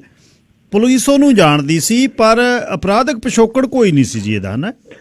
ਹਾਂਜੀ, ਜਦ ਵੀ ਕੋਈ ਇਸ ਤਰ੍ਹਾਂ ਦੀ ਵਾਰਦਾਤ ਹੁੰਦੀ ਹੈ ਤਾਂ ਪੁਲਿਸ ਵਾਲੇ ਕਹਿੰਦੇ ਆ ਵੀ ਸਾਨੂੰ ਇਸ ਸ਼ਖਸ ਬਾਰੇ ਜਾਣਕਾਰੀ ਸੀ ਜੀ। ਲੋਕ ਪੁੱਛਦੇ ਆ ਵੀ ਜਾਣਕਾਰੀ ਦਾ ਕੀ ਮਤਲਬ ਵੀ? ਇਹਦਾ ਤਾਂ ਕੋਈ ਆਪਣਾ ਪਿੱਛੇ ਅਪਰਾਧਿਕ ਪਿਛੋਕੜ ਵੀ ਨਹੀਂ ਸੀ। ਜਦ ਪੁਲਿਸ ਵਾਲੇ ਜਾਣਕਾਰੀ ਕਹਿੰਦੇ ਉਹਦਾ ਮਤਲਬ ਇਹ ਹੈ ਕਿ ਪੁਲਿਸ ਨੂੰ ਉਸ ਸੰਬੰਧੀ ਇਹ ਪਤਾ ਸੀ ਕਿ ਉਸਦੇ ਭੈੜੇ ਲੋਕਾਂ ਨਾਲ ਮੇਲ ਜੋਲ ਹਨ। ਕੇਵਲ ਇੰਨਾ ਹੀ ਕਾਫੀ ਨਹੀਂ ਕਿ ਪੁਲਿਸ ਨੂੰ ਇਹ ਜਾਣਕਾਰੀ ਵੀ ਕੋਈ ਡਰੱਗ ਵੇਚਦਾ। ਅਸਲ 'ਚ ਗੱਲ ਤਾਂ ਇਹ ਹੈ ਵੀ ਪੁਲਿਸ ਇਸ ਦੋਸ਼ ਨੂੰ ਸਾਬਤ ਕਰ ਸਕਦੀ ਵੀ ਹੈ ਕਿ ਨਹੀਂ। ਬਾਟਮ ਲਾਈਨ ਇਹ ਹੈ ਕਿ ਵੀ ਸੰਗਠਿਤ ਅਪਰਾਧ ਦਾ ਜਿਹੜਾ ਮੁਕਾਬਲਾ ਉਹ ਸੰਗਠਿਤ ਹੰਗਾਰੇ ਨਾਲ ਹੀ ਕੀਤਾ ਜਾ ਸਕਦਾ। ਪੁਲਿਸ ਬਹੁਤ ਵਾਰ ਅਰਸ਼ਦੀਪ ਵਰਗੇ ਇਸ ਤਰ੍ਹਾਂ ਦੇ ਗੈਰ ਕਾਨੂੰਨੀ ਕੰਮ ਕਰਨ ਵਾਲਿਆਂ ਨੂੰ ਚੋਰੀ ਚੋਰੀ ਤਾੜਦੀ ਰਹਿੰਦੀ ਹੈ ਅਤੇ ਇਹ ਵੀ ਨਜ਼ਰ ਰੱਖਦੀ ਹੈ ਕਿ ਇਸ ਦੇ ਮਿੱਤਰ ਦੋਸਤ ਕੌਣ ਕੌਣ ਹਨ। ਇਸ ਲਈ ਇਸ ਤਰ੍ਹਾਂ ਦੀ ਘਟਨਾ ਵਾਪਰਨ ਦੀ ਪੁਲਿਸ ਨੂੰ ਬਹੁਤ ਵਾਰ ਪਹਿਲਾਂ ਤੋਂ ਹੀ ਉਹਨਾਂ ਨੂੰ ਪੂਰੀ ਸ਼ੱਕ ਹੁੰਦੀ ਹੈ ਜੀ। ਅੱਛਾ, ਕੁੜੀਆਂ ਦੇ ਬਾਰੇ ਜੀ, ਇਹ ਬੜਾ ਸੰਵੇਦਨਸ਼ੀਲ ਮਸਲਾ ਹੈ। ਸਾਡੇ ਕੋਲ ਫੋਨ ਆਉਂਦੇ ਰਹਿੰਦੇ ਨੇ ਕੁੜੀਆਂ ਨਾਲ ਦੁਰਵਿਹਾਰ ਦੇ, ਐਮਪਲਾਇਰਸ ਵੱਲੋਂ, ਕਈ ਵਾਰ ਮਾਲਕ ਮਕਾਨਾਂ ਵੱਲੋਂ ਵੀ, ਤੇ ਇਹਦੇ ਬਾਰੇ ਕੁਛ ਤੁਹਾਡੇ ਕੋਲ ਜਾਣਕਾਰੀ ਜੇ ਹੋਵੇ? ਗੱਲ ਇਹ ਹੈ ਕਿ ਜਦੋਂ ਕੋਈ ਕਾਨੂੰਨ ਦੀ ਆਗਿਆ ਤੋਂ ਬਿਨਾਂ ਕੰਮ ਕਰ ਰਿਹਾ ਹੁੰਦਾ ਤਾਂ ਬਹੁਤ ਸਾਰੇ ਮਾਲਕ ਉਸ ਦੀ ਮਜਬੂਰੀ ਦਾ ਫਾਇਦਾ ਉਠਾਉਂਦੇ ਹਨ। ਕਈ ਵਾਰ ਘੱਟੋ ਘੱਟ ਉਜਰਤ ਤੋਂ ਹੀ ਜਿਹੜੇ ਉਹਨੂੰ ਘੱਟ ਪੈਸੇ ਦਿੱਤੇ ਜਾਂਦੇ, ਮਿਨੀਮਮ ਵੇਜ ਤੋਂ ਵੀ ਥੱਲੇ। ਇਹ ਵੀ ਹੁੰਦਾ ਹੈ ਕਿ ਦੇਸ਼ ਨਿਕਾਲੇ ਦਾ ਹਵਾ ਵਿਖਾ ਕੇ ਨਾ ਚਾਹੁੰਦੇ ਹੋਏ ਵੀ ਉਹਨਾਂ ਨੂੰ ਗਲਤ ਕੰਮ ਉਹਨਾਂ ਤੋਂ ਕਰਵਾਏ ਜਾਂਦੇ ਹਨ। ਅਕਸਰ ਹੀ ਉਹਨਾਂ ਨੂੰ ਇਹ ਧਮਕੀਆਂ ਦਿੱਤੀਆਂ ਜਾਂਦੀਆਂ ਕਿ ਜੇ ਉਹਨਾਂ ਨੇ ਆਪਣੇ ਮਾਲਕ ਦੀ ਗੱਲ ਨਾ ਮੰਨੀ ਤਾਂ ਉਹਨਾਂ ਦੀ ਸ਼ਿਕਾਇਤ ਬਾਰਡਰ ਪੁਲਿਸ ਕੋਲ ਕਰ ਦਿੱਤੀ ਜਾਵੇਗੀ। ਮੈਨੂੰ ਇਹ ਗੱਲ ਈਵਨ ਕਹਿੰਦੇ ਵੀ ਸ਼ਰਮ ਮਹਿਸੂਸ ਹੁੰਦੀ ਹੈ ਕਿ ਕੈਨੇਡਾ ਵਰਗੇ ਵਧੀਆ ਮੁਲਕ 'ਚ ਇਸ ਤਰ੍ਹਾਂ ਦੇ ਕੰਮ ਵਾਪਰ ਰਹੇ ਹਨ। ਬੇਸਿਕਲੀ ਇਹ ਐਕਸਟੋਰਸ਼ਨ ਹੀ ਹੈ ਵੀ ਜਦ ਤੁਸੀਂ ਕਿਸੇ ਨੂੰ ਉਹਦਾ ਨਜਾਇਜ਼ ਫਾਇਦਾ ਉਠਾ ਕੇ, ਉਹਦੀ ਮਜਬੂਰੀ ਦਾ ਨਜਾਇਜ਼ ਫਾਇਦਾ ਉਠਾ ਕੇ ਉਸ ਨੂੰ ਮਜਬੂਰ ਕਰੋ ਜੀ। ਅੱਛਾ, ਇਹ ਕਾਨੂੰਨ ਫਿਰ ਜਿਹੜੇ ਜੀ ਇਹ ਲੁਕਵੇਂ ਰਹਿ ਜਾਂਦੇ ਆ, ਮਤਲਬ ਜਾਂ ਕਾਨੂੰਨ ਦੇ ਬਾਰੇ ਕੋਈ ਗੱਲ ਨਹੀਂ ਕਰਦਾ, ਜਾਂ ਫਿਰ ਇਹ ਬੱਚੀਆਂ ਡਰਦੀਆਂ ਹੋਈਆਂ ਕਾਨੂੰਨ ਦਾ ਸਹਾਰਾ ਨਹੀਂ ਲੈਂਦੀਆਂ ਜੀ? ਜੀ ਕੋਰਟ ਕਚਹਿਰੀਆਂ ਜਾ ਕੇ ਝਾਤੀ ਮਾਰੋ, ਤੁਹਾਨੂੰ ਪਤਾ ਲੱਗੂਗਾ ਕਿ ਵੀ ਕਿਵੇਂ ਇਹ ਯੰਗ ਮੁਟਿਆਰਾਂ ਦਾ ਸ਼ਰੇਆਮ ਸ਼ੋਸ਼ਣ ਕੀਤਾ ਜਾਂਦਾ ਕੰਮ ਵਾਲਿਆਂ ਵੱਲੋਂ, ਮਕਾਨ ਮਾਲਕ ਵਾਲਿਆਂ ਵੱਲੋਂ, ਜਾਂ ਜਿਨ੍ਹਾਂ ਤਾਈਂ ਇਹਨਾਂ ਦੀ ਵਾਹ ਹੁੰਦੀ ਹੈ, ਕਿਉਂਕਿ ਇਹਨਾਂ ਦੀ ਮਜਬੂਰੀ ਹੁੰਦੀ ਹੈ। ਇਹਨਾਂ ਦਾ ਜਿਹੜਾ ਕੈਨੇਡਾ ਰਹਿਣ ਦਾ ਇੱਕ ਬਹੁਤ ਵੱਡਾ ਇਹਨਾਂ ਦਾ ਡਰੀਮ ਹੈ, ਜਿਹਦੇ ਪਿੱਛੇ ਇਹ ਪਤਾ ਨਹੀਂ ਕਿੰਨੀਆਂ ਕੁਰਬਾਨੀਆਂ ਕਰਕੇ ਇੱਥੇ ਆਈਆਂ, ਮਾਂ ਪਿਓ ਨੂੰ ਵੀ ਬੰਝ ਤੇ ਚੜ੍ਹਨਾ ਪਿਆ। ਪਰ ਬਾਟਮ ਲਾਈਨ ਇਹ ਹੈ ਕਿ ਵੀ ਜੇ ਕੋਈ ਸ਼ਿਕਾਇਤ ਹੀ ਨਹੀਂ ਕਰਦਾ ਤਾਂ ਪੁਲਿਸ ਕਰ ਵੀ ਕੀ ਸਕਦੀ ਹੈ। ਪਰ ਜੇ ਕੋਈ ਇਸ ਤਰ੍ਹਾਂ ਦੇ ਹਾਲਾਤ ਦਾ ਸਾਹਮਣਾ ਕਰ ਰਿਹਾ ਤਾਂ ਉਸ ਨੂੰ ਡਰਨ ਦੀ ਥਾਂ ਪੁਲਿਸ ਕੋਲ ਪਹੁੰਚ ਕਰਨੀ ਚਾਹੀਦੀ ਹੈ। ਕੋਈ ਕਿਸੇ ਵੀ ਤਰ੍ਹਾਂ ਇੱਥੇ ਰਹਿ ਰਿਹਾ ਹੋਵੇ, ਉਹ ਭਾਵੇਂ ਵਿਜ਼ਟਰ ਜਾਂ ਸਟੂਡੈਂਟ ਤੇ ਵੀ ਹੋਵੇ, ਜਦੋਂ ਕੋਈ ਕਿਸੇ ਵਧੀਕੀ ਦਾ ਸ਼ਿਕਾਰ ਹੁੰਦਾ ਤਾਂ ਉਸ ਨੂੰ ਆਮ ਤੌਰ ਤੇ ਦੇਸ਼ ਨਿਕਾਲੇ ਦੇ ਹੁਕਮ ਨਹੀਂ ਦਿੱਤੇ ਜਾਂਦੇ, ਚਾਹੇ ਉਹਦੀ ਜਿੰਨੀ ਮਰਜ਼ੀ ਕੋਈ ਸ਼ਿਕਾਇਤ ਕੀਤੀ ਜਾਵੇ। ਜੇ ਕੋਈ ਬੰਦਾ ਵਿਕਟਮ ਹੈ, ਇਹ ਨਹੀਂ ਕੈਨੇਡਾ ਨੂੰ ਹੋਰ ਪੂਰਬੀ ਯੂਰਪੀਅਨ ਦੇਸ਼ਾਂ ਤੋਂ ਆਉਣ ਵਾਲੀਆਂ ਲੜਕੀਆਂ ਤੋਂ ਵੇਸ਼ਵਾ ਦਾ ਧੰਦਾ ਕਰਨ ਲਈ ਮਜਬੂਰ ਕਰਨ ਸੰਬੰਧੀ ਸਮੱਸਿਆਵਾਂ ਨਾਲ ਵੀ ਨਜਿੱਠਣਾ ਪੈਂਦਾ ਹੈ। ਇਹ ਗੱਲ ਆਪਾਂ ਆਮ ਨਹੀਂ ਕਰ ਰਹੇ। ਇਸ ਗੱਲ ਦਾ ਖੁਲਾਸਾ ਯੂਨਾਈਟਿਡ ਨੇਸ਼ਨ ਵੱਲੋਂ ਵੀ ਕੀਤਾ ਗਿਆ ਕਿ ਕੈਨੇਡਾ 'ਚ ਲੜਕੀਆਂ ਨੂੰ ਬੰਦੀ ਬਣਾ ਕੇ ਉਹਨਾਂ ਨੂੰ ਪ੍ਰੋਸਟੀਟਿਊਟ ਦਾ ਧੰਦਾ ਅਤੇ ਸਟ੍ਰਿਪ ਕਲੱਬਾਂ 'ਚ ਕੰਮ ਕਰਨ ਲਈ ਮਜਬੂਰ ਕੀਤਾ ਜਾਂਦਾ ਜੀ। ਪ੍ਰਭਲੀਨ ਦੇ ਕੇਸ ਨੇ ਜੀ ਦੁਨੀਆ ਹਿਲਾ ਦਿੱਤੀ ਸੀ ਜਦ ਉਹਦਾ ਪਿਤਾ ਗੁਰਦਿਆਲ ਸਿੰਘ ਜਲੰਧਰ ਦੇ ਵਿੱਚ ਰੋ ਕੇ ਬਿਰਲਾਪ ਕਰ ਰਿਹਾ ਸੀ, ਮੇਰੀ ਧੀ ਦਾ ਸਰੀਰ, ਬੋਡੀ ਉਹਦੀ ਇੱਥੇ ਭੇਜ ਦਿਓ। ਪ੍ਰਭਲੀਨ ਵਾਲੇ ਕੇਸ ਦੇ ਵਿੱਚ ਇਹ ਆਈ ਕੁੜੀ ਤੇ 18 ਸਾਲ ਦੇ ਇੱਕ ਗੋਰੇ ਮੁੰਡੇ ਨਾਲ ਉਹਦਾ ਪਿਆਰ ਹੋ ਗਿਆ, ਵਿਆਹ ਕਰਵਾ ਲਿਆ, ਫਿਰ ਉਸੇ ਮੁੰਡੇ ਨੇ ਉਸ ਨੂੰ ਮਾਰ ਦਿੱਤਾ ਜੀ। ਇਹ ਕੀ ਹੋਇਆ ਸੀ ਜੀ? ਇਹ ਤਾਂ ਆਪਾਂ ਨੂੰ ਸਾਰਿਆਂ ਨੂੰ ਮੰਨਣਾ ਪਵੇਗਾ ਕਿ ਹਰ ਇੱਕ ਮਾਂ-ਬਾਪ ਆਪਣੇ ਬੱਚੇ ਦੀ ਵਧੀਆ ਜ਼ਿੰਦਗੀ ਲਈ ਹੀ ਉਸਨੂੰ ਇੱਥੇ ਕੈਨੇਡਾ 'ਚ ਭੇਜਦਾ ਹੈ। ਪ੍ਰੋਬਲਿਨ ਅਤੇ ਪੀਟਰ ਬਰਮਨ ਇਹ ਦੋਨੋਂ ਇਕੱਠੇ ਟਿਮ ਹਾਰਟਨ ਦੇ ਕੰਮ ਕਰਦੇ ਸੀ। ਕੰਮ ਕਰਦੇ ਕਰਦੇ ਉਹਨਾਂ ਦਾ ਇਸ਼ਕ ਮੁਟੱਕਾ ਹੋ ਗਿਆ। ਉਹਨਾਂ ਨੇ ਚੁੱਪ-ਚਪੀਤੇ ਵਿਆਹ ਕਰਵਾ ਲਿਆ ਅਤੇ ਉਹਨਾਂ ਦੇ ਦੋਸਤਾਂ ਅਨੁਸਾਰ ਉਹ ਦੋਨੇ ਵਧੀਆ ਜ਼ਿੰਦਗੀ ਬਤੀਤ ਕਰ ਰਹੇ ਸੀ। ਇਹ ਕਿਸੇ ਨੂੰ ਨਹੀਂ ਪਤਾ ਕਿ ਉਸ ਦਿਨ ਮੇਰਾ ਖਿਆਲ 21 ਨਵੰਬਰ 2019 ਨੂੰ ਕੀ ਵਾਪਰਿਆ। ਪਹਿਲਾਂ ਉਸ ਗੋਰੇ ਮੁੰਡੇ ਨੇ ਪ੍ਰੋਬਲਿਨ ਦਾ ਕਤਲ ਕੀਤਾ ਅਤੇ ਬਾਅਦ 'ਚ ਆਪਣੀ ਜਾਨ ਲੈ ਲਈ। ਬਦਕਿਸਮਤੀ ਨਾਲ ਇੱਕ ਵਾਰ ਫਿਰ ਇੱਕ ਹੋਰ ਪੰਜਾਬੀ ਮੁਟਿਆਰ ਕੈਨੇਡਾ 'ਚ ਰਹਿਣ ਦੇ ਸੁਪਨੇ ਸਾਕਾਰ ਕਰਦੀ ਕਰਦੀ ਆਪਣੀ ਡ੍ਰੀਮਸ ਪੂਰੀਆਂ ਕਰਦੀ ਕਰਦੀ ਆਪਣੀ ਜ਼ਿੰਦਗੀ ਤੋਂ ਹੀ ਹੱਥੋਂ ਬੈਠੀ ਜੀ।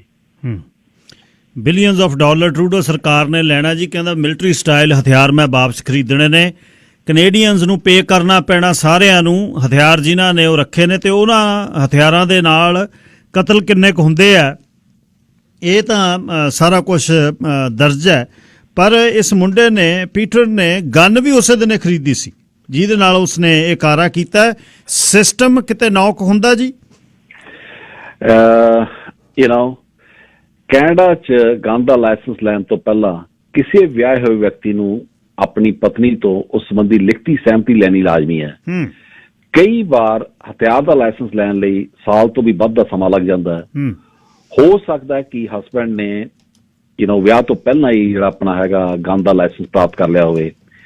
ਠੀਕ ਹੈ ਕਿ ਸਰਕਾਰ ਨੇ ਗਨ ਰੱਖਣ ਸੰਬੰਧੀ ਸਖਤ ਕਾਨੂੰਨ ਬਣਾਏ ਜ਼ਰੂਰ ਹਨ, ਪਰ ਵੇਖਣ ਵਾਲੀ ਗੱਲ ਇਹ ਹੈ ਕਿ ਇਸ ਤਰ੍ਹਾਂ ਕਰਨ ਨਾਲ ਇਹ ਜਿਹੜੀਆਂ ਹੱਤਿਆਵਾਂ ਰੋਕੀਆਂ ਜਾ ਸਕਦੀਆਂ ਹਨ ਕਿ ਨਹੀਂ। ਕੈਨੇਡਾ 'ਚ ਲਗਭਗ ਨਿੱਤ ਦਿਹਾੜੇ ਪਤੀਆਂ ਵੱਲੋਂ ਆਪਣੀਆਂ ਜੀਵਨ ਸਾਥਣਾਂ ਦੇ ਕਤਲ ਹੋ ਰਹੇ ਹਨ। ਇਹਨਾਂ 'ਚ ਆਮ ਤੌਰ ਤੇ ਚਾਕੂ ਦੀ ਵਰਤੋਂ ਕੀਤੀ ਜਾਂਦੀ ਹੈ, ਪਰ ਸਾਡੇ ਸਮਾਜ 'ਚ ਔਰਤਾਂ ਪ੍ਰਤੀ ਕਿਸੇ ਕਿਸਮ ਦੀ ਵੀ ਹਿੰਸਾ ਦੀ ਕੋਈ ਵੀ ਥਾਂ ਨਹੀਂ। ਜਦ ਆਪਾਂ ਇਸ ਕੇਸ ਦੀ ਗੱਲਬਾਤ ਕਰ ਰਹੇ ਹਾਂ, ਇਹ 21 ਵਰ੍ਹਿਆਂ ਦੀ ਪ੍ਰੋਬਲਿਨ ਨੇ 18 ਵਰ੍ਹਿਆਂ ਦੇ ਗੋਰੇ ਨਾਲ ਕਿਉਂਕਿ ਉਮਰ ਦੀ ਹੱਦ ਹੋਣ ਕਰਕੇ ਆਪਣੇ BC ਦਾ ਵਿਆਹ ਕਰਵਾ ਨਹੀਂ ਸਕਦੇ ਸੀ। ਹਾਲਾਂਕਿ ਦੋਨੋਂ BC ਦੇ ਬਸ਼ਿੰਦੇ ਸੀਗੇ, ਇਹਨਾਂ ਨੂੰ ਕੈਲਗਰੀ ਜਾ ਕੇ ਵਿਆਹ ਕਰਵਾਉਣਾ ਪਿਆ। ਬੋਟਮ ਲਾਈਨ ਇਹ ਹੈ, ਵਿਆਹ ਕਿਸੇ ਢੰਗ ਨਾਲ ਵੀ ਹੋਇਆ ਹੋਵੇ ਪਰ ਔਰਤਾਂ ਪ੍ਰਤੀ ਹਿੰਸਾ ਦੀ ਆਗਿਆ ਨਹੀਂ ਦਿੱਤੀ ਜਾ ਸਕਦੀ ਅਤੇ ਇਸ ਨੂੰ ਹਰ ਹਾਲਤ 'ਚ ਆਪਾਂ ਨੂੰ ਸਾਰਿਆਂ ਨੂੰ ਰਲ ਕੇ ਰੋਕਣ ਦੀ ਲੋੜ ਹੈ। ਇਸ ਦਾ ਕੋਈ ਵੀ ਫਰਕ ਨਹੀਂ ਪੈਂਦਾ ਅਰਜੀਤ ਜੀ ਵੀ ਮਰਨ ਵਾਲੀ ਜਾਂ ਮਰਨ ਵਾਲਾ ਗੋਰਾ ਸੀ ਜਾਂ ਪੰਜਾਬੀ। ਅੱਛਾ, 128 ਆਪਣੀ ਬੜੀ ਮਸ਼ਹੂਰ ਹੈ। ਜਦ ਆਪਾਂ ਵੇਖਦੇ ਹਾਂ ਪਾਇਲ ਬਿਜ਼ਨਸ ਸੈਂਟਰ ਦੇ ਵਿੱਚ ਲੜਾਈ ਹੋਈ, ਕਾਰਾਂ ਇੱਕ ਦੂਜੇ ਦੀਆਂ ਭੰਨਤੀਆਂ, ਇਹ ਸੱਚ ਹੈ ਕਿ ਇਹਨਾਂ ਨੂੰ ਇਹਨਾਂ ਦੇ ਵਿੱਚੋਂ ਕੁਝ ਵਿਦਿਆਰਥੀ ਵਾਪਸ ਭੇਜ ਦਿੱਤੇ ਜੀ? ਸਟੂਡੈਂਟ ਵੀਜ਼ੇ ਨੂੰ ਕੈਨੇਡਾ 'ਚ ਆਉਣ ਲਈ ਸਿਰਫ ਇੱਕ ਟੈਂਪਰੇਰੀ ਭਾਵ ਵਕਤੀ ਵੀਜ਼ਾ ਹੀ ਮੰਨਿਆ ਜਾਂਦਾ। ਜੇ ਗੱਲ ਇਮੀਗ੍ਰੇਸ਼ਨ ਕਾਨੂੰਨ ਦੀ ਕਰੀਏ ਤਾਂ ਇਸ ਦਾ ਕੈਨੇਡਾ 'ਚ ਕੋਈ ਵੀ ਸਟੇਟਸ ਨਹੀਂ। ਟੈਂਪਰੇਰੀ ਭਾਵ ਵਕਤੀ ਦਾ ਅਰਥ ਹੈ ਜਦੋਂ ਵੀ ਤੁਹਾਡੇ ਵੀਜ਼ੇ ਦੀ ਮਿਆਦ ਮੁੱਕ ਜਾਏ ਤਾਂ ਜਿਹੜਾ ਵੀਜ਼ਾ ਧਾਰਕ ਹੈ ਉਸਨੂੰ ਆਪਣਾ ਕੈਨੇਡਾ ਛੱਡਣਾ ਪਵੇਗਾ। ਜੇ ਕੋਈ ਸਟੇਟਸ ਜਾਂ ਹੱਕ ਹਨ ਉਹ ਤਾਂ ਕੇਵਲ ਤੇ ਕੇਵਲ ਪਰਮਾਨੈਂਟ ਰੈਜ਼ੀਡੈਂਟ ਅਤੇ ਨਾਗਰਿਕ ਦੇ ਹੀ ਹਨ। ਉਹ ਜੋ ਵਰਕ ਵੀਜ਼ੇ, ਸਟੂਡੈਂਟ ਵੀਜ਼ੇ ਜਾਂ ਸੁਪਰ ਵੀਜ਼ੇ ਤੇ ਆਏ ਹਨ ਉਹਨਾਂ ਨੂੰ ਬਹੁਤ ਹੀ ਧਿਆਨ ਨਾਲ ਇੱਥੇ ਰਹਿਣਾ ਚਾਹੀਦਾ ਹੈ। ਇਸ ਤਰ੍ਹਾਂ ਦੇ ਕਾਨੂੰਨ ਕਾਰਨ ਹੀ ਬਿਨਾਂ ਕਿਸੇ ਸੁਣਵਾਈ ਦੇ ਉਹਨਾਂ ਵਿਦਿਆਰਥੀਆਂ ਨੂੰ ਜਿਨ੍ਹਾਂ ਨੇ ਪਾਇਲ ਬਿਜ਼ਨਸ ਸੈਂਟਰ 'ਚ ਭੰਨਤੋੜ ਕੀਤੀ ਸੀ ਉਹਨਾਂ ਨੂੰ ਬਰੰਗ ਲਿਫਾਫੇ ਮੱਖਣ ਵਾਪਸ ਭੇਜ ਦਿੱਤਾ ਗਿਆ ਜੀ। ਅੱਛਾ, ਕਈ ਵਾਰ ਛੋਟੀ ਚੋਰੀ, ਜਵਾਕ ਭੁੱਖਣ ਭਾਣੇ ਕਿਤੇ ਤੁਰੇ ਫਿਰਦੇ ਆ, ਪੂਰਾ ਚਾਕਲੇਟ ਚੱਕ ਕੇ ਕਿਸੇ ਨੇ ਮੂੰਹ 'ਚ ਪਾ ਲਿਆ, ਜੇਬ 'ਚ ਪਾ ਲਿਆ, ਉਹਦੇ ਵੀ ਕੇਸ ਬਣ ਜਾਂਦੇ ਆ ਜੀ? ਮੰਨੋ ਭਾਵੇਂ ਨਾ, ਪਰ ਇਹ ਗੱਲ ਬਿਲਕੁਲ ਦਰਸਤ ਹੈ। ਜੇ ਕਿਸੇ ਨਾਗਰਿਕ ਭਾਵ ਸਿਟੀਜ਼ਨ ਨੂੰ ਦੇਸ਼ 'ਚੋਂ ਨਿਕਾਲਾ ਦੇਣਾ ਹੋਵੇ ਤਾਂ ਉਹਨੂੰ ਉਹਨਾਂ ਚਿਰ ਨਹੀਂ ਨਿਕਾਲਾ ਦਿੱਤਾ ਜਾ ਸਕਦਾ ਜਦ ਤਾਈਂ ਉਹਨੇ ਝੂਠ ਬੋਲ ਕੇ ਨਾਗਰਿਕਤਾ ਨਾ ਲਈ ਹੋਵੇ। ਪਰ ਜਿੱਥੇ ਤੱਕ PR ਤੇ ਗੰਭੀਰ ਦੋਸ਼ਾਂ ਦੀ ਗੱਲ ਆ, ਉਹਨਾਂ ਨੂੰ ਦੇਸ਼ ਨਿਕਾਲਾ ਹੋ ਸਕਦਾ ਪਰ ਉਹਨਾਂ ਨੂੰ ਐਟਲੀਸਟ ਅਪੀਲ ਕਰਨ ਦਾ ਹੱਕ ਹੁੰਦਾ ਹੈ। ਪਰ ਜਿਹੜੇ ਟੈਂਪਰੇਰੀ ਵੀਜ਼ੇ ਤੇ ਹੈਗੇ, ਸਟੂਡੈਂਟ ਵੀਜ਼ੇ ਤੇ ਆ, ਵਰਕ ਪਰਮਿਟ ਤੇ ਆ ਜਾਂ ਸੁਪਰ ਵੀਜ਼ੇ ਤੇ ਆ, ਉਹਨਾਂ ਨੂੰ ਤਾਂ ਮਾੜੀ ਮੋਟੀ ਵੀ ਉਹਨਾਂ ਤੋਂ ਗਲਤੀ ਹੋ ਗਈ, ਉਦਾਹਰਨ ਦੇ ਤੌਰ ਤੇ ਜੇ ਸਟੋਰ 'ਚੋਂ ਕੈਂਡੀ ਚੋਰੀ ਕਰਦੇ ਵੀ ਮਾਮੂਲੀ ਦੋਸ਼ ਵੀ ਉਹਨਾਂ ਤੇ ਲੱਗ ਜਾਣ ਤਾਂ ਉਹਨਾਂ ਨੂੰ ਵਾਪਸ ਭੇਜਿਆ ਜਾ ਸਕਦਾ। ਮਹੱਤਵਪੂਰਨ ਗੱਲ ਜਿਹੜੀ ਇਹ ਹੈ ਕਿ ਇਮੀਗ੍ਰੇਸ਼ਨ ਕਾਨੂੰਨ ਅਧੀਨ ਇਸ ਤਰ੍ਹਾਂ ਦਾ ਵਿਅਕਤੀ ਕੋਈ ਅਪੀਲ ਵੀ ਨਹੀਂ ਕਰ ਸਕਦਾ। ਸੋ ਤਾਂ ਹੀ ਅਸੀਂ ਬਾਰ-ਬਾਰ ਤੁਹਾਡੇ ਸ਼ੋਅ ਤੇ ਪਿਛਲੇ ਕਿੰਨੇ ਵਰ੍ਹਿਆਂ ਤੋਂ ਆ ਕੇ ਮੈਂ ਇੱਕ ਗੱਲ ਹਮੇਸ਼ਾ ਕਹਿੰਦਾ ਕਿ ਜਿਹੜੇ ਬੰਦੇ ਇੱਥੇ ਜਿਨ੍ਹਾਂ ਇੱਥੇ ਰਹਿ ਰਹੇ ਆ, ਜਿਨ੍ਹਾਂ ਦਾ ਟਾਈਮ ਪੂਰਾ ਹੋ ਗਿਆ, ਉਹਨਾਂ ਨੂੰ ਆਪਣੀ ਨਾਗਰਿਕਤਾ ਜ਼ਰੂਰ ਲੈਣੀ ਚਾਹੀਦੀ ਹੈ। ਤੇ ਜਿਹੜੇ ਇੱਥੇ ਨਵੇਂ ਆਏ ਆ ਉਹਨਾਂ ਨੂੰ ਬਹੁਤ ਹੀ ਧਿਆਨ ਨਾਲ ਰਹਿਣਾ ਚਾਹੀਦਾ, ਕਾਨੂੰਨ ਦੇ ਦਾਇਰੇ 'ਚ ਰਹਿਣਾ ਚਾਹੀਦਾ, ਕੋਈ ਵੀ ਗਲਤੀ ਕਰਨ ਤੋਂ ਗਰੇਸ ਕਰਨਾ ਚਾਹੀਦਾ ਜੀ। ਅੱਛਾ, ਇੱਕ ਇਹ ਦੱਸਿਓ ਜੀ, ਜਿਹੜਾ ਕੰਮ ਇਹ ਕਰਦੇ ਆ ਕਾਨੂੰਨੀ ਜਾਂ ਗੈਰ ਕਾਨੂੰਨੀ, ਜਦ ਕੰਮ ਕਰਦੇ ਆ, ਜਦ ਗੈਰ ਕਾਨੂੰਨੀ ਕੰਮ ਕਰਦੇ ਫੜੇ ਜਾਂਦੇ ਆ, ਵਕੀਲ ਸਾਹਿਬ ਕਿਹੜੀਆਂ ਧਾਰਾਵਾਂ ਲੱਗਦੀਆਂ ਜੀ ਫਿਰ? ਅਪਰਾਧ ਕਰਨ ਤੋਂ ਬਿਨਾਂ ਜੋ ਹੋਰ ਵੀ ਗੰਭੀਰ ਗੱਲ ਆ ਉਹ ਇਹ ਹੈ ਕਿ ਜੇ ਸਟੂਡੈਂਟਸ ਪੜ੍ਹਾਈ ਕਰਨੀ ਛੱਡ ਦਿੰਦੇ ਹਨ, ਜਿਸ ਦੇ ਆਧਾਰ ਤੇ ਉਹਨਾਂ ਨੂੰ ਵੀਜ਼ਾ ਇਸ਼ੂ ਹੋਇਆ ਸੀਗਾ, ਬਹੁਤ ਸਾਰੇ ਕੇਸਾਂ 'ਚ ਅਸੀਂ ਬਾਰਡਰ ਪੁਲਿਸ ਨੂੰ ਇਹ ਕਹਿੰਦੇ ਸੁਣਿਆ ਕਿ ਉਹਨਾਂ ਨੂੰ ਇਸ ਗੱਲ ਦੀ ਕੋਈ ਇੰਨਾ ਫਿਕਰ ਨਹੀਂ ਕਿ ਬਿਨਾਂ ਆਗਿਆ ਤੋਂ ਕੰਮ ਕਰ ਰਹੇ, ਪਰ ਮੁੱਖ ਜਿਹੜੀ ਗੱਲ ਹੈ, ਜਿਹੜਾ ਮੇਨ ਇਸ਼ੂ ਉਹਨਾਂ ਲਈ ਬਣਦਾ ਉਹ ਹੈ ਕਿ ਜਿਸ ਕੰਮ ਲਈ ਉਹਨਾਂ ਨੂੰ ਇੱਥੇ ਆਉਣ ਦੀ ਆਗਿਆ ਦਿੱਤੀ ਗਈ ਸੀ, ਉਦਾਹਰਨ ਦੇ ਤੌਰ ਤੇ ਜਾਂ ਭਾਵਤ ਪੜ੍ਹਾਈ ਕਰਨ ਲਈ, ਉਹ ਕਰ ਹੀ ਨਹੀਂ ਰਹੇ। ਕਈ ਲੋਕਾਂ ਦਾ ਇਹ ਵੀ ਮੰਨਣਾ ਹੈ ਕਿ ਇੱਕ ਵਾਰ ਕੈਨੇਡਾ ਪਹੁੰਚ ਜਾਓ, ਕਈ ਸਟੂਡੈਂਟਸ ਦੀ ਇਹ ਸੋਚਣੀ ਹੈ ਕਿ ਇੱਕ ਵਾਰ ਕੈਨੇਡਾ ਪਹੁੰਚ ਜਾਓ, ਬਸ ਉਸ ਤੋਂ ਬਾਅਦ ਤਾਂ 5 ਉਂਗਲਾਂ ਘਿਓ 'ਚ ਤੇ ਸਿਰ ਕੜਾਹੀ 'ਚ। ਉਹਨਾਂ ਨੂੰ ਇਹ ਗੱਲ ਚੰਗੀ ਤਰ੍ਹਾਂ ਸਮਝ ਲੈਣੀ ਚਾਹੀਦੀ ਹੈ ਕਿ ਵੀ ਇਸ ਤਰ੍ਹਾਂ ਬਿਲਕੁਲ ਨਹੀਂ ਹੈ। ਕੈਨੇਡਾ ਨੇ ਤੁਹਾਨੂੰ ਪੜ੍ਹਨ ਲਿਖਣ ਲਈ ਇਜਾਜ਼ਤ ਦਿੱਤੀ ਹੈ, ਆਪਣੀਆਂ ਮਹਿੰਗੀਆਂ ਸਪੋਰਟਸ ਕਾਰਾਂ 'ਚ ਬੈਠ ਕੇ ਤਰਤੱਲੀ ਪਾਉਣ ਲਈ ਨਹੀਂ ਤੁਹਾਨੂੰ ਵੀਜ਼ੇ ਦਿੱਤੇ ਜੀ। ਅੱਛਾ, ਸਟੱਡੀ ਪਰਮਿਟ ਦੀਆਂ ਵੀ ਸ਼ਰਤਾਂ ਨੇ ਜੀ, ਜੇ ਉਹਦੀ ਉਲੰਘਣਾ ਹੋਵੇ ਫਿਰ? ਸ਼ਰਤ ਜੋ ਸਭ ਤੋਂ ਵੱਧ ਭੰਗ ਕੀਤੀ ਜਾਂਦੀ ਹੈ ਉਹ ਹੈ ਵੀ ਕਿਸੇ ਵਿਦਿਆਰਥੀ ਵੱਲੋਂ 20 ਘੰਟਿਆਂ ਦੀ ਹੱਦ ਤੋਂ ਵੱਧ ਕੰਮ ਕਰਨਾ। ਕਈ ਵਾਰ ਤਾਂ ਇਸ ਸੰਬੰਧੀ ਚੇਤਾਵਨੀ ਹੀ ਦਿੱਤੀ ਜਾਂਦੀ ਹੈ, ਵਾਰਨਿੰਗ ਦੇ ਕੇ ਛੱਡ ਦਿੱਤਾ ਜਾਂਦਾ, ਪਰ ਬਾਰਡਰ ਪੁਲਿਸ ਇਸ ਤੇ ਕਾਰਵਾਈ ਕਰ ਸਕਦੀ ਹੈ। ਇਸ ਕਾਰਵਾਈ ਦੌਰਾਨ ਤੁਹਾਡਾ ਜਿਹੜਾ ਸਟੱਡੀ ਪਰਮਿਟ ਆ ਉਸ ਨੂੰ ਵੀ ਰੱਦ ਕੀਤਾ ਜਾ ਸਕਦਾ। ਵਿਦਿਆਰਥੀ ਨੂੰ ਕਈਆਂ ਮੁਸ਼ਕਲਾਂ ਦਾ ਸਾਹਮਣਾ ਕਰਨਾ ਪੈਂਦਾ, ਉਦਾਹਰਨ ਦੇ ਤੌਰ ਤੇ ਉਹਦਾ ਡਿਪਾਰਚਰ ਆਰਡਰ ਇਸ਼ੂ ਹੋ ਸਕਦਾ, ਭਾਵ ਵੀ ਕੈਨੇਡਾ ਛੱਡਣ ਦੇ ਹੁਕਮ, ਕੈਨੇਡਾ ਛੱਡ ਕੇ ਵਾਪਸ ਜਾਣਾ ਪਊਗਾ, ਪਰ ਫਿਰ ਦੁਬਾਰਾ ਕਿਸੇ ਵੀ ਸਮੇਂ ਆਉਣ ਲਈ ਉਹ ਦੁਬਾਰਾ ਅਰਜ਼ੀ ਦੇ ਸਕਦਾ। ਦੂਜੇ ਨੰਬਰ ਤੇ ਹੁੰਦੇ ਆ ਜੀ ਐਕਸਕਲੂਜਨ ਆਰਡਰ, ਉਹ ਵੀ ਕੈਨੇਡਾ ਨੂੰ ਛੱਡਣ ਦੇ ਖਾਸ ਹੁਕਮ, ਕੈਨੇਡਾ ਛੱਡ ਕੇ ਜਾਣਾ ਪਵੇਗਾ, ਪਰ ਕਿਸੇ ਖਾਸ ਸਮੇਂ ਦੀ ਹੱਦ ਤੱਕ ਵਾਪਸ ਆਉਣ ਦੀ ਪਾਬੰਦੀ ਹੁੰਦੀ ਹੈ। ਲਾਸਟ ਵਿੱਚ ਜਿਹੜਾ ਸਾਰਿਆਂ ਨਾਲੋਂ ਮਾੜਾ ਹੁੰਦਾ ਰੀਜੀਓ ਹੁੰਦਾ ਡਿਪੋਰਟੇਸ਼ਨ ਆਰਡਰ, ਕੈਨੇਡਾ 'ਚੋਂ ਜਬਰੀ ਬਾਹਰ ਕੱਢਣ ਦੇ ਹੁਕਮ ਅਤੇ ਮੁੜ ਵਾਪਸੀ ਕਦੇ ਵੀ ਨਹੀਂ। ਆਮ ਤੌਰ ਤੇ ਜਿਹੜੇ ਸੀਰੀਅਸ ਕ੍ਰਿਮੀਨਲ ਕੇਸਿਸ ਹੁੰਦੇ ਆ, ਜੇ ਕੋਈ ਤੁਸੀਂ ਕਿਸੇ ਦਾ ਜਿਨਸੀ ਸ਼ੋਸ਼ਣ ਕਰਦੇ ਹੋ, ਕਿਸੇ ਦਾ ਬਲਾਤਕਾਰ ਕਰਦੇ ਹੋ, ਕਿਸੇ ਬੱਚੇ ਨਾਲ ਕੋਈ ਬਦਸਲੂਕੀ ਕਰਦੇ ਹੋ, ਇਸ ਤਰ੍ਹਾਂ ਦੀਆਂ ਗੱਲਾਂ ਬਾਤਾਂ, ਤੁਸੀਂ ਕਤਲ ਦੇ ਕੇਸ 'ਚ ਫਸ ਜਾਂਦੇ ਹੋ, ਤਾਂ ਤੁਹਾਡੀ ਸਜ਼ਾ ਹੋਣ ਤੋਂ ਬਾਅਦ ਰਾਈਟ ਵੇ ਤੁਹਾਡਾ ਜਿਹੜਾ ਡਿਪੋਰਟੇਸ਼ਨ ਦਾ ਪ੍ਰੋਸੈਸ ਸ਼ੁਰੂ ਹੋ ਜਾਂਦਾ। ਜਦੋਂ ਕੋਈ ਪਰਮਾਨੈਂਟ ਰੈਜ਼ੀਡੈਂਟ ਨਾ ਹੋਵੇ ਤਾਂ ਇਸ ਵਿਰੁੱਧ ਅਪੀਲ ਕਰਨ ਦੇ ਮੌਕੇ ਬਹੁਤ ਹੀ ਸੀਮਿਤ ਹੁੰਦੇ ਆ, ਅਤੇ ਬਹੁਤ ਸਾਰੇ ਵਿਦਿਆਰਥੀ ਤਾਂ ਦੇਸ਼ ਨਿਕਾਲੇ ਦੇ ਹੁਕਮਾਂ ਤੇ ਆਪ ਹੀ ਦਸਤਖਤ ਕਰ ਦਿੰਦੇ ਆ। ਉਦਾਹਰਨ ਦੇ ਤੌਰ ਤੇ ਐਕਸਕਲੂਜਨ ਆਰਡਰ, ਐਟਲੀਸਟ ਉਹਨਾਂ ਨੂੰ ਦੁਬਾਰਾ ਵਾਪਸ ਆਉਣ ਦਾ ਮੌਕਾ ਮਿਲ ਜਾਂਦਾ। ਸੋ ਬੀ ਵੈਰੀ ਵੈਰੀ ਕੇਅਰਫੁਲ ਜੀ। ਅੱਛਾ ਬ੍ਰਿਜ ਜੀ, ਇੱਕ ਦੱਸਿਓ ਕਿ ਕੰਮ ਬੱਚੇ ਗੈਰ ਕਾਨੂੰਨੀ ਕਰਦੇ ਆ, ਫਿਰ ਗੈਰ ਕਾਨੂੰਨੀ ਕੰਮ ਜਦ ਕਰਦੇ ਆ ਕਈ ਵਾਰ ਮਾਲਕ ਪੈਸੇ ਨਹੀਂ ਦਿੰਦੇ, ਉਹਨਾਂ ਦੀ ਕੋਈ ਦਾਦ ਫਰਿਆਦ ਹੈ? ਬਿਨਾਂ ਮਨਜ਼ੂਰੀ ਕੰਮ ਕਰਨਾ ਮੁਸ਼ਕਲ ਤਾਂ ਹੈ ਹੀ, ਕਿਉਂਕਿ ਕਾਮੇ ਨੂੰ ਨਾ ਤਾਂ WCD ਨਾ EI ਦੀ ਕੋਈ ਸਹੂਲਤ ਮਿਲਦੀ ਹੈ ਜੀ। ਅਸੀਂ ਇਹ ਸ਼ਰੇਆਮ ਵੇਖ ਰਹੇ ਹਾਂ ਕਿ ਲੋਕ ਮਜਬੂਰੀ ਦਾ ਕਿਵੇਂ ਨਜਾਇਜ਼ ਫਾਇਦਾ ਉਠਾ ਰਹੇ ਆ। ਮਰਹੂਮ ਅਰਸ਼ਦੀਪ ਸਿੰਘ ਦੀ ਮਿਸਾਲ ਸਾਡੇ ਸਾਹਮਣੇ ਆ, ਪਰ ਭਾਵੇਂ ਤੁਸੀਂ ਕੰਮ ਨਹੀਂ ਕਰ ਸਕਦੇ, ਫਿਰ ਵੀ ਜੇ ਤੁਸੀਂ ਕਿਸੇ ਲਈ ਕੰਮ ਕਰਦੇ ਹੋ, ਤੁਹਾਨੂੰ ਉਹ ਬੰਦਾ ਪੈਸੇ ਦੇਣ ਤੋਂ ਨਾ ਨੁੱਕਰ ਕਰਦਾ, ਡਜ਼ਨਟ ਮੈਟਰ ਵੀ ਤੁਸੀਂ ਇਲੀਗਲ ਕੰਮ ਕਰ ਰਹੇ ਸੀ, ਤੁਸੀਂ ਇੰਪਲੋਇਮੈਂਟ ਸਟੈਂਡਰਡਸ ਰਾਹੀਂ ਆਪਣੇ ਕੀਤੇ ਕੰਮ ਦਾ ਮੁਆਵਜ਼ਾ ਤੁਸੀਂ ਹਾਸਲ ਕਰ ਸਕਦੇ ਹੋ। ਇੰਪਲੋਇਮੈਂਟ ਸਟੈਂਡਰਡਸ ਗਵਰਨਮੈਂਟ ਦੀ ਏਜੰਸੀ ਹੈ ਜੀ, ਉਹਨਾਂ ਵੱਲੋਂ ਤੁਹਾਡੀ ਫਾਈਲ ਸੰਬੰਧੀ ਕਿਸੇ ਹੋਰ ਨੂੰ ਤੁਹਾਡੇ ਬਾਰੇ ਜਾਣਕਾਰੀ ਨਹੀਂ ਦਿੰਦੇ, ਉਹ ਕੌਨਫੀਡੈਂਸ਼ੀਅਲ ਰੱਖਦੇ ਆ, ਅਤੇ ਨਾ ਹੀ ਇਹ ਦੱਸਣਗੇ ਵੀ ਤੁਸੀਂ ਬਿਨਾਂ ਆਗਿਆ ਤੋਂ ਕੰਮ ਕਰ ਰਹੇ ਸੀ। ਉਹ ਸਿਰਫ ਤੇ ਸਿਰਫ ਤੁਹਾਡੇ ਮਾਲਕ ਜਿਸ ਤੋਂ ਤੁਸੀਂ ਪੈਸੇ ਲੈਣੇ ਆ ਉਹਨਾਂ ਨਾਲ ਹੀ ਸੰਪਰਕ ਕਰਨਗੇ। ਪਰ ਨਾਲ ਇਹ ਵੀ ਹੈ ਵੀ ਸਾਵਧਾਨੀ ਰੱਖਣ ਵਾਲੀ ਲੋੜ ਹੈ, ਕਿਉਂਕਿ ਜਿਹੜਾ ਤੁਹਾਡਾ ਮਾਲਕ ਹੈ ਉਹ ਇਸ ਤਰ੍ਹਾਂ ਦੀ ਹਾਲਤ 'ਚ ਤੁਹਾਡੀ ਸ਼ਿਕਾਇਤ ਬਾਰਡਰ ਪੁਲਿਸ ਕੋਲ ਕਰਕੇ ਤੁਹਾਨੂੰ ਕੈਨੇਡਾ ਤੋਂ ਕਰਵਾਉਣ ਦੀ ਕੋਸ਼ਿਸ਼ ਜ਼ਰੂਰ ਕਰ ਸਕਦਾ ਹੈ। ਸੋ ਦੋਨੋਂ ਹੀ ਪਾਸੇ ਹੈ ਕਿ ਵੀ ਇਹ ਆਪਣੇ ਕੈਨੇਡਾ ਦੇ ਜਿਹੜੇ ਸਿਸਟਮ ਕਈ ਬਹੁਤ ਵਧੀਆ ਹਨ, ਜਿਵੇਂ ਇੰਪਲੋਇਮੈਂਟ ਸਟੈਂਡਰਡਸ ਹੈ, ਡਜ਼ਨਟ ਮੈਟਰ ਵੀ ਤੁਸੀਂ ਕਿਸ ਤਰੀਕੇ ਨਾਲ ਕੰਮ ਕਰ ਰਹੇ ਸੀ, ਕਿਸ ਤਰੀਕੇ ਨਾਲ ਰਹਿ ਰਹੇ ਸੀਗੇ, ਪਰ ਜੇ ਤੁਸੀਂ ਕੋਈ ਕੰਮ ਕੀਤਾ ਤਾਂ ਤੁਹਾਡੀ ਜਿਹੜੀ ਮਿਹਨਤ ਮਸ਼ੱਕਤ ਹੈ ਉਹ ਤੁਹਾਨੂੰ ਹਰ ਹਾਲਤ 'ਚ ਮਿਲਣੀ ਚਾਹੀਦੀ ਹੈ ਜੀ। ਜੇ ਨਹੀਂ ਮਿਲਦੀ ਤਾਂ ਉਹ ਜਿਹੜੇ ਇੰਪਲੋਇਰਸ ਜਾਂ ਮਾਲਕ ਆ ਉਹਨਾਂ ਦੇ ਗਲੇ 'ਚ ਗੁੱਠਾ ਦੇ ਦਿੰਦੇ ਆ। ਜੀ ਅਖੀਰਲਾ ਸਵਾਲ, ਕਿਸੇ ਦੀ ਇੱਥੇ ਮੌਤ ਹੋ ਜਾਂਦੀ ਹੈ ਡਰੱਗ ਕਰਕੇ, ਕੋਈ ਲੜਾਈ ਝਗੜੇ ਦੇ ਵਿੱਚ ਜਾਂ ਐਕਸੀਡੈਂਟ 'ਚ, ਉਹਦੇ ਮਾਪਿਆਂ ਕੋਲ ਕੀ ਹੱਕ ਹਕੂਕ ਆ ਜਿਹੜੇ ਪੰਜਾਬ 'ਚ ਬੈਠੇ? ਜਦੋਂ ਗੁਰਦਿਆਲ ਸਿੰਘ ਮਠਾਰੂ ਨੂੰ ਉਸਦੀ ਧੀ ਜਿਸ ਦੀ ਕੈਨੇਡਾ 'ਚ ਹੱਤਿਆ ਕਰ ਦਿੱਤੀ ਗਈ ਸੀ, ਉਸਦੀ ਦੇਹ ਲਿਜਾਣ ਦੀ ਆਗਿਆ ਮਿਲ ਸਕਦੀ ਹੈ, ਤਾਂ ਇਸ ਤਰ੍ਹਾਂ ਦੇ ਕੇਸਾਂ 'ਚ ਭਾਰਤ 'ਚ ਬੈਠਾ ਮਾਪਾ ਜਾਂ ਰਿਸ਼ਤੇਦਾਰ ਇਨਸਾਫ ਕਿਉਂ ਨਹੀਂ ਲੈ ਸਕਦਾ? ਮੈਂ ਇਸ ਤਰ੍ਹਾਂ ਦੇ ਬਹੁਤ ਸਾਰੇ ਕੇਸ ਲੜੇ ਜਿੱਥੇ ਸਾਡੇ ਮੁਵੱਕਲ ਆਪ ਭਾਰਤ, ਇੰਗਲੈਂਡ ਜਾਂ ਅਮਰੀਕਾ 'ਚ ਬੈਠੇ ਸਨ। ਬਹੁਤ ਸਾਰੇ ਕਾਰ ਦੁਰਘਟਨਾ ਦੇ ਪੀੜਤ ਆਪ ਭਾਰਤ 'ਚ ਹੁੰਦੇ ਹਨ, ਜਦੋਂ ਕਿ ਉਹਨਾਂ ਦੇ ਕੇਸ ਅਸੀਂ ਇੱਥੇ ਲੜ ਰਹੇ ਹੁੰਦੇ ਹਾਂ। ਸ਼ਾਇਦ ਇਸ ਗੱਲ ਦਾ ਅਜੀਤ ਜੀ ਤੁਸੀਂ ਯਕੀਨ ਨਾ ਕਰੋ, ਪਰ ਹਾਲ 'ਚ ਹੀ ਅਸੀਂ ਇੱਕ ਅਜਿਹਾ ਅਪਰਾਧਿਕ ਕੇਸ ਲੜਿਆ ਜਿਸ 'ਚ ਮੁਲਜ਼ਮ ਨੇ ਭਾਰਤ ਤੋਂ ਫੋਨ ਰਾਹੀਂ ਸਰੀ 'ਚ ਹੋ ਰਹੀ ਆਪਣੀ ਅਦਾਲਤੀ ਕਾਰਵਾਈ 'ਚ ਯੋਗਦਾਨ ਪਾਇਆ ਤੇ ਉਹਦੇ ਜਿੰਨੇ ਚਾਰਜਿਸ ਸੀ ਉਹਦੇ ਅਗੇਂਸਟ ਉਹ ਡਿਸਮਿਸ ਹੋ ਗਏ। ਸੋ ਡੈਫੀਨੇਟਲੀ ਕਰ ਸਕਦੇ ਹਾਂ ਜੀ। ਸੋ ਬਾਟਮ ਲਾਈਨ ਇਹ ਹੈ ਕਿ ਵੀ ਸਾਨੂੰ ਸਾਰਿਆਂ ਨੂੰ ਆਪਣਾ ਉਹ ਸਮਾਂ ਕਦੇ ਵੀ ਨਹੀਂ ਭੁੱਲਣਾ ਚਾਹੀਦਾ ਜਦੋਂ ਅਸੀਂ ਵੀ ਇਹਨਾਂ ਮੁਲਕਾਂ 'ਚ ਨਵੇਂ ਆਏ ਸੀ। ਇਹਨਾਂ ਵਿਦਿਆਰਥੀਆਂ ਲਈ ਵੀ ਇਹ ਇੱਕ ਨਵਾਂ ਸੰਸਾਰ ਹੈ ਅਤੇ ਜਾਣੇ ਅਣਜਾਣੇ 'ਚ ਇਹਨਾਂ ਨੇ ਗਲਤੀਆਂ ਕੀਤੀਆਂ ਹੋਣਗੀਆਂ, ਗਲਤੀਆਂ ਕਰਨਗੇ ਵੀ, ਪਰ ਆਮ ਤੌਰ ਤੇ ਕੋਈ ਵੀ ਨਵਾਂ ਆਉਣ ਵਾਲਾ ਇਸ ਦੇਸ਼ ਦੀ ਜਿਹੜੀ ਤਰੱਕੀ ਹੈ ਉਹਦੇ 'ਚ ਆਪਣਾ ਕਿਸੇ ਨਾ ਕਿਸੇ ਤਰੀਕੇ ਨਾਲ ਯੋਗਦਾਨ ਪਾਉਂਦਾ ਹੈ। ਇਹ ਯੋਗਦਾਨ ਘੱਟ ਵੀ ਹੋ ਸਕਦਾ, ਵੱਧ ਵੀ।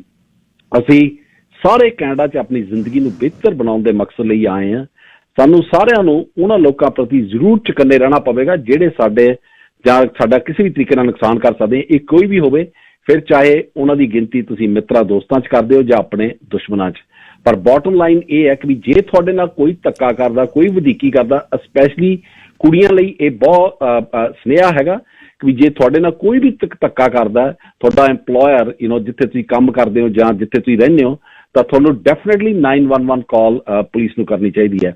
ਆਖਰ 'ਚ ਇਹਨੂੰ ਨਿਪਟਾਉਂਦੇ ਹੋਏ ਟੌਪਿਕ ਨੂੰ ਮੈਂ ਇਹੀ ਕਹੂੰਗਾ ਕਿ ਵੀ ਮੇਰੀ ਆਪਣੀ ਸੋਚ ਇਹਨਾਂ ਸਟੂਡੈਂਟਸ ਬਾਰੇ ਬਿਲਕੁਲ ਬਦਲ ਗਈ, ਕਿਉਂਕਿ ਮੈਂ ਆਪਣੇ ਅੱਖੀਂ ਵੇਖਿਆ ਕਿ ਵੀ ਪਿਛਲੇ ਸਾਲ 'ਚ ਮਾਰਚ 2020 ਤੋਂ ਬਾਅਦ ਇਹਨਾਂ ਨੇ ਕਿਵੇਂ ਅੱਗੇ ਡਟ ਕੇ ਹਸਪੀਟਲਾਂ 'ਚ ਹਰ ਇੱਕ ਜਗ੍ਹਾ ਤੇ ਇਹਨਾਂ ਨੇ ਕੰਮ ਕੀਤਾ ਜਿੱਥੇ ਆਪਣੇ ਕੈਨੇਡਾ ਦੇ ਜੰਮੇ ਹੋਏ ਬੱਚੇ ਕਤਰਾਉਂਦੇ ਸੀ ਜੀ। ਧੰਨਵਾਦ ਜੀ ਬ੍ਰਿਜਮੋਹਨ ਜੀ। ਇੱਕ ਵਿਸ਼ਾ ਜਿਹੜਾ ਤੁਸੀਂ ਆਉਣ ਵਾਲੇ ਸਮੇਂ ਛੂਹੇ ਹੋ ਉਹ ਇਹ ਹੈ ਵੀ ਲੋਕ ਇੱਕ ਪ੍ਰਕਿਰਿਆ, ਤੁਹਾਡੇ ਨਾਲ ਕੋਈ ਧੱਕਾ ਹੋਇਆ ਉਹਦਾ ਕੇਸ ਚੱਲਣ ਦੀ ਜਿਹੜੀ ਪ੍ਰਕਿਰਿਆ, ਪੁਲਿਸ ਚਾਰਜ ਪ੍ਰੈਸ ਕਰਦੀ ਆ, ਕਾਨੂੰਨ ਮੰਨਦਾ ਨਹੀਂ, ਉਹ ਬਹੁਤ ਲੋਕਾਂ ਦੇ ਮਨ 'ਚ ਆ ਵੀ ਮੇਰੇ ਨਾਲ ਧੱਕਾ ਹੋਇਆ, ਮੈਂ ਪੁਲਿਸ ਕੋਲ ਕੰਪਲੇਂਟ ਕੀਤੀ, ਪਰ ਸਰਕਾਰੀ ਵਕੀਲਾਂ ਨੇ ਉਹ ਕੇਸ ਅੱਗੇ ਨਹੀਂ ਤੋਰਿਆ। ਇੱਕ ਮੁੰਡੇ ਦਾ ਕਤਲ ਹੋਇਆ ਸੀ, ਇੱਕ ਕਾਰ ਲੈ ਕੇ ਭੱਜਦਾ ਜਿਹੜਾ ਸ਼ਰਾਬੀ ਡਰਾਈਵਰ ਸੀ ਬਾਹਰਲੇ ਦੇਸ਼ ਦਾ, ਤੇ ਉਹ ਰੋਡ ਬਲਾਕ ਤੋਂ ਭੱਜਿਆ ਵੈਨਕੂਵਰ ਪੁਲਿਸ 'ਚ, ਉਹਨੇ ਇੱਕ ਟੈਕਸੀ ਡਰਾਈਵਰ ਦੇ ਵਿੱਚ ਆ ਕੇ ਜਿਹੜੀ ਗੱਡੀ ਮਾਰੀ, ਟੈਕਸੀ ਡਰਾਈਵਰ ਦੀ ਮੌਤ ਹੋ ਗਈ। ਸੋ ਇਹ ਜਿਹੜਾ ਉਹਦਾ ਕੀ ਇਹਦਾ ਪ੍ਰੋਸੀਜਰ ਹੈ ਕਿ ਪੁਲਿਸ ਕਹੇ ਤੇ ਜਾਂ ਸਰਕਾਰੀ ਵਕੀਲ ਅੱਗੇ ਕੇਸ ਨਾ ਕਰਨ, ਇਹਦੀ ਬਾਟਮ ਲਾਈਨ ਕੀ ਹੁੰਦੀ ਹੈ? ਇਹਦੇ ਤੇ ਵੀ ਆਪਾਂ ਆਉਣ ਵਾਲੇ ਸਮੇਂ 'ਚ ਗੱਲ ਕਰਨੀ ਹੈ ਜੀ।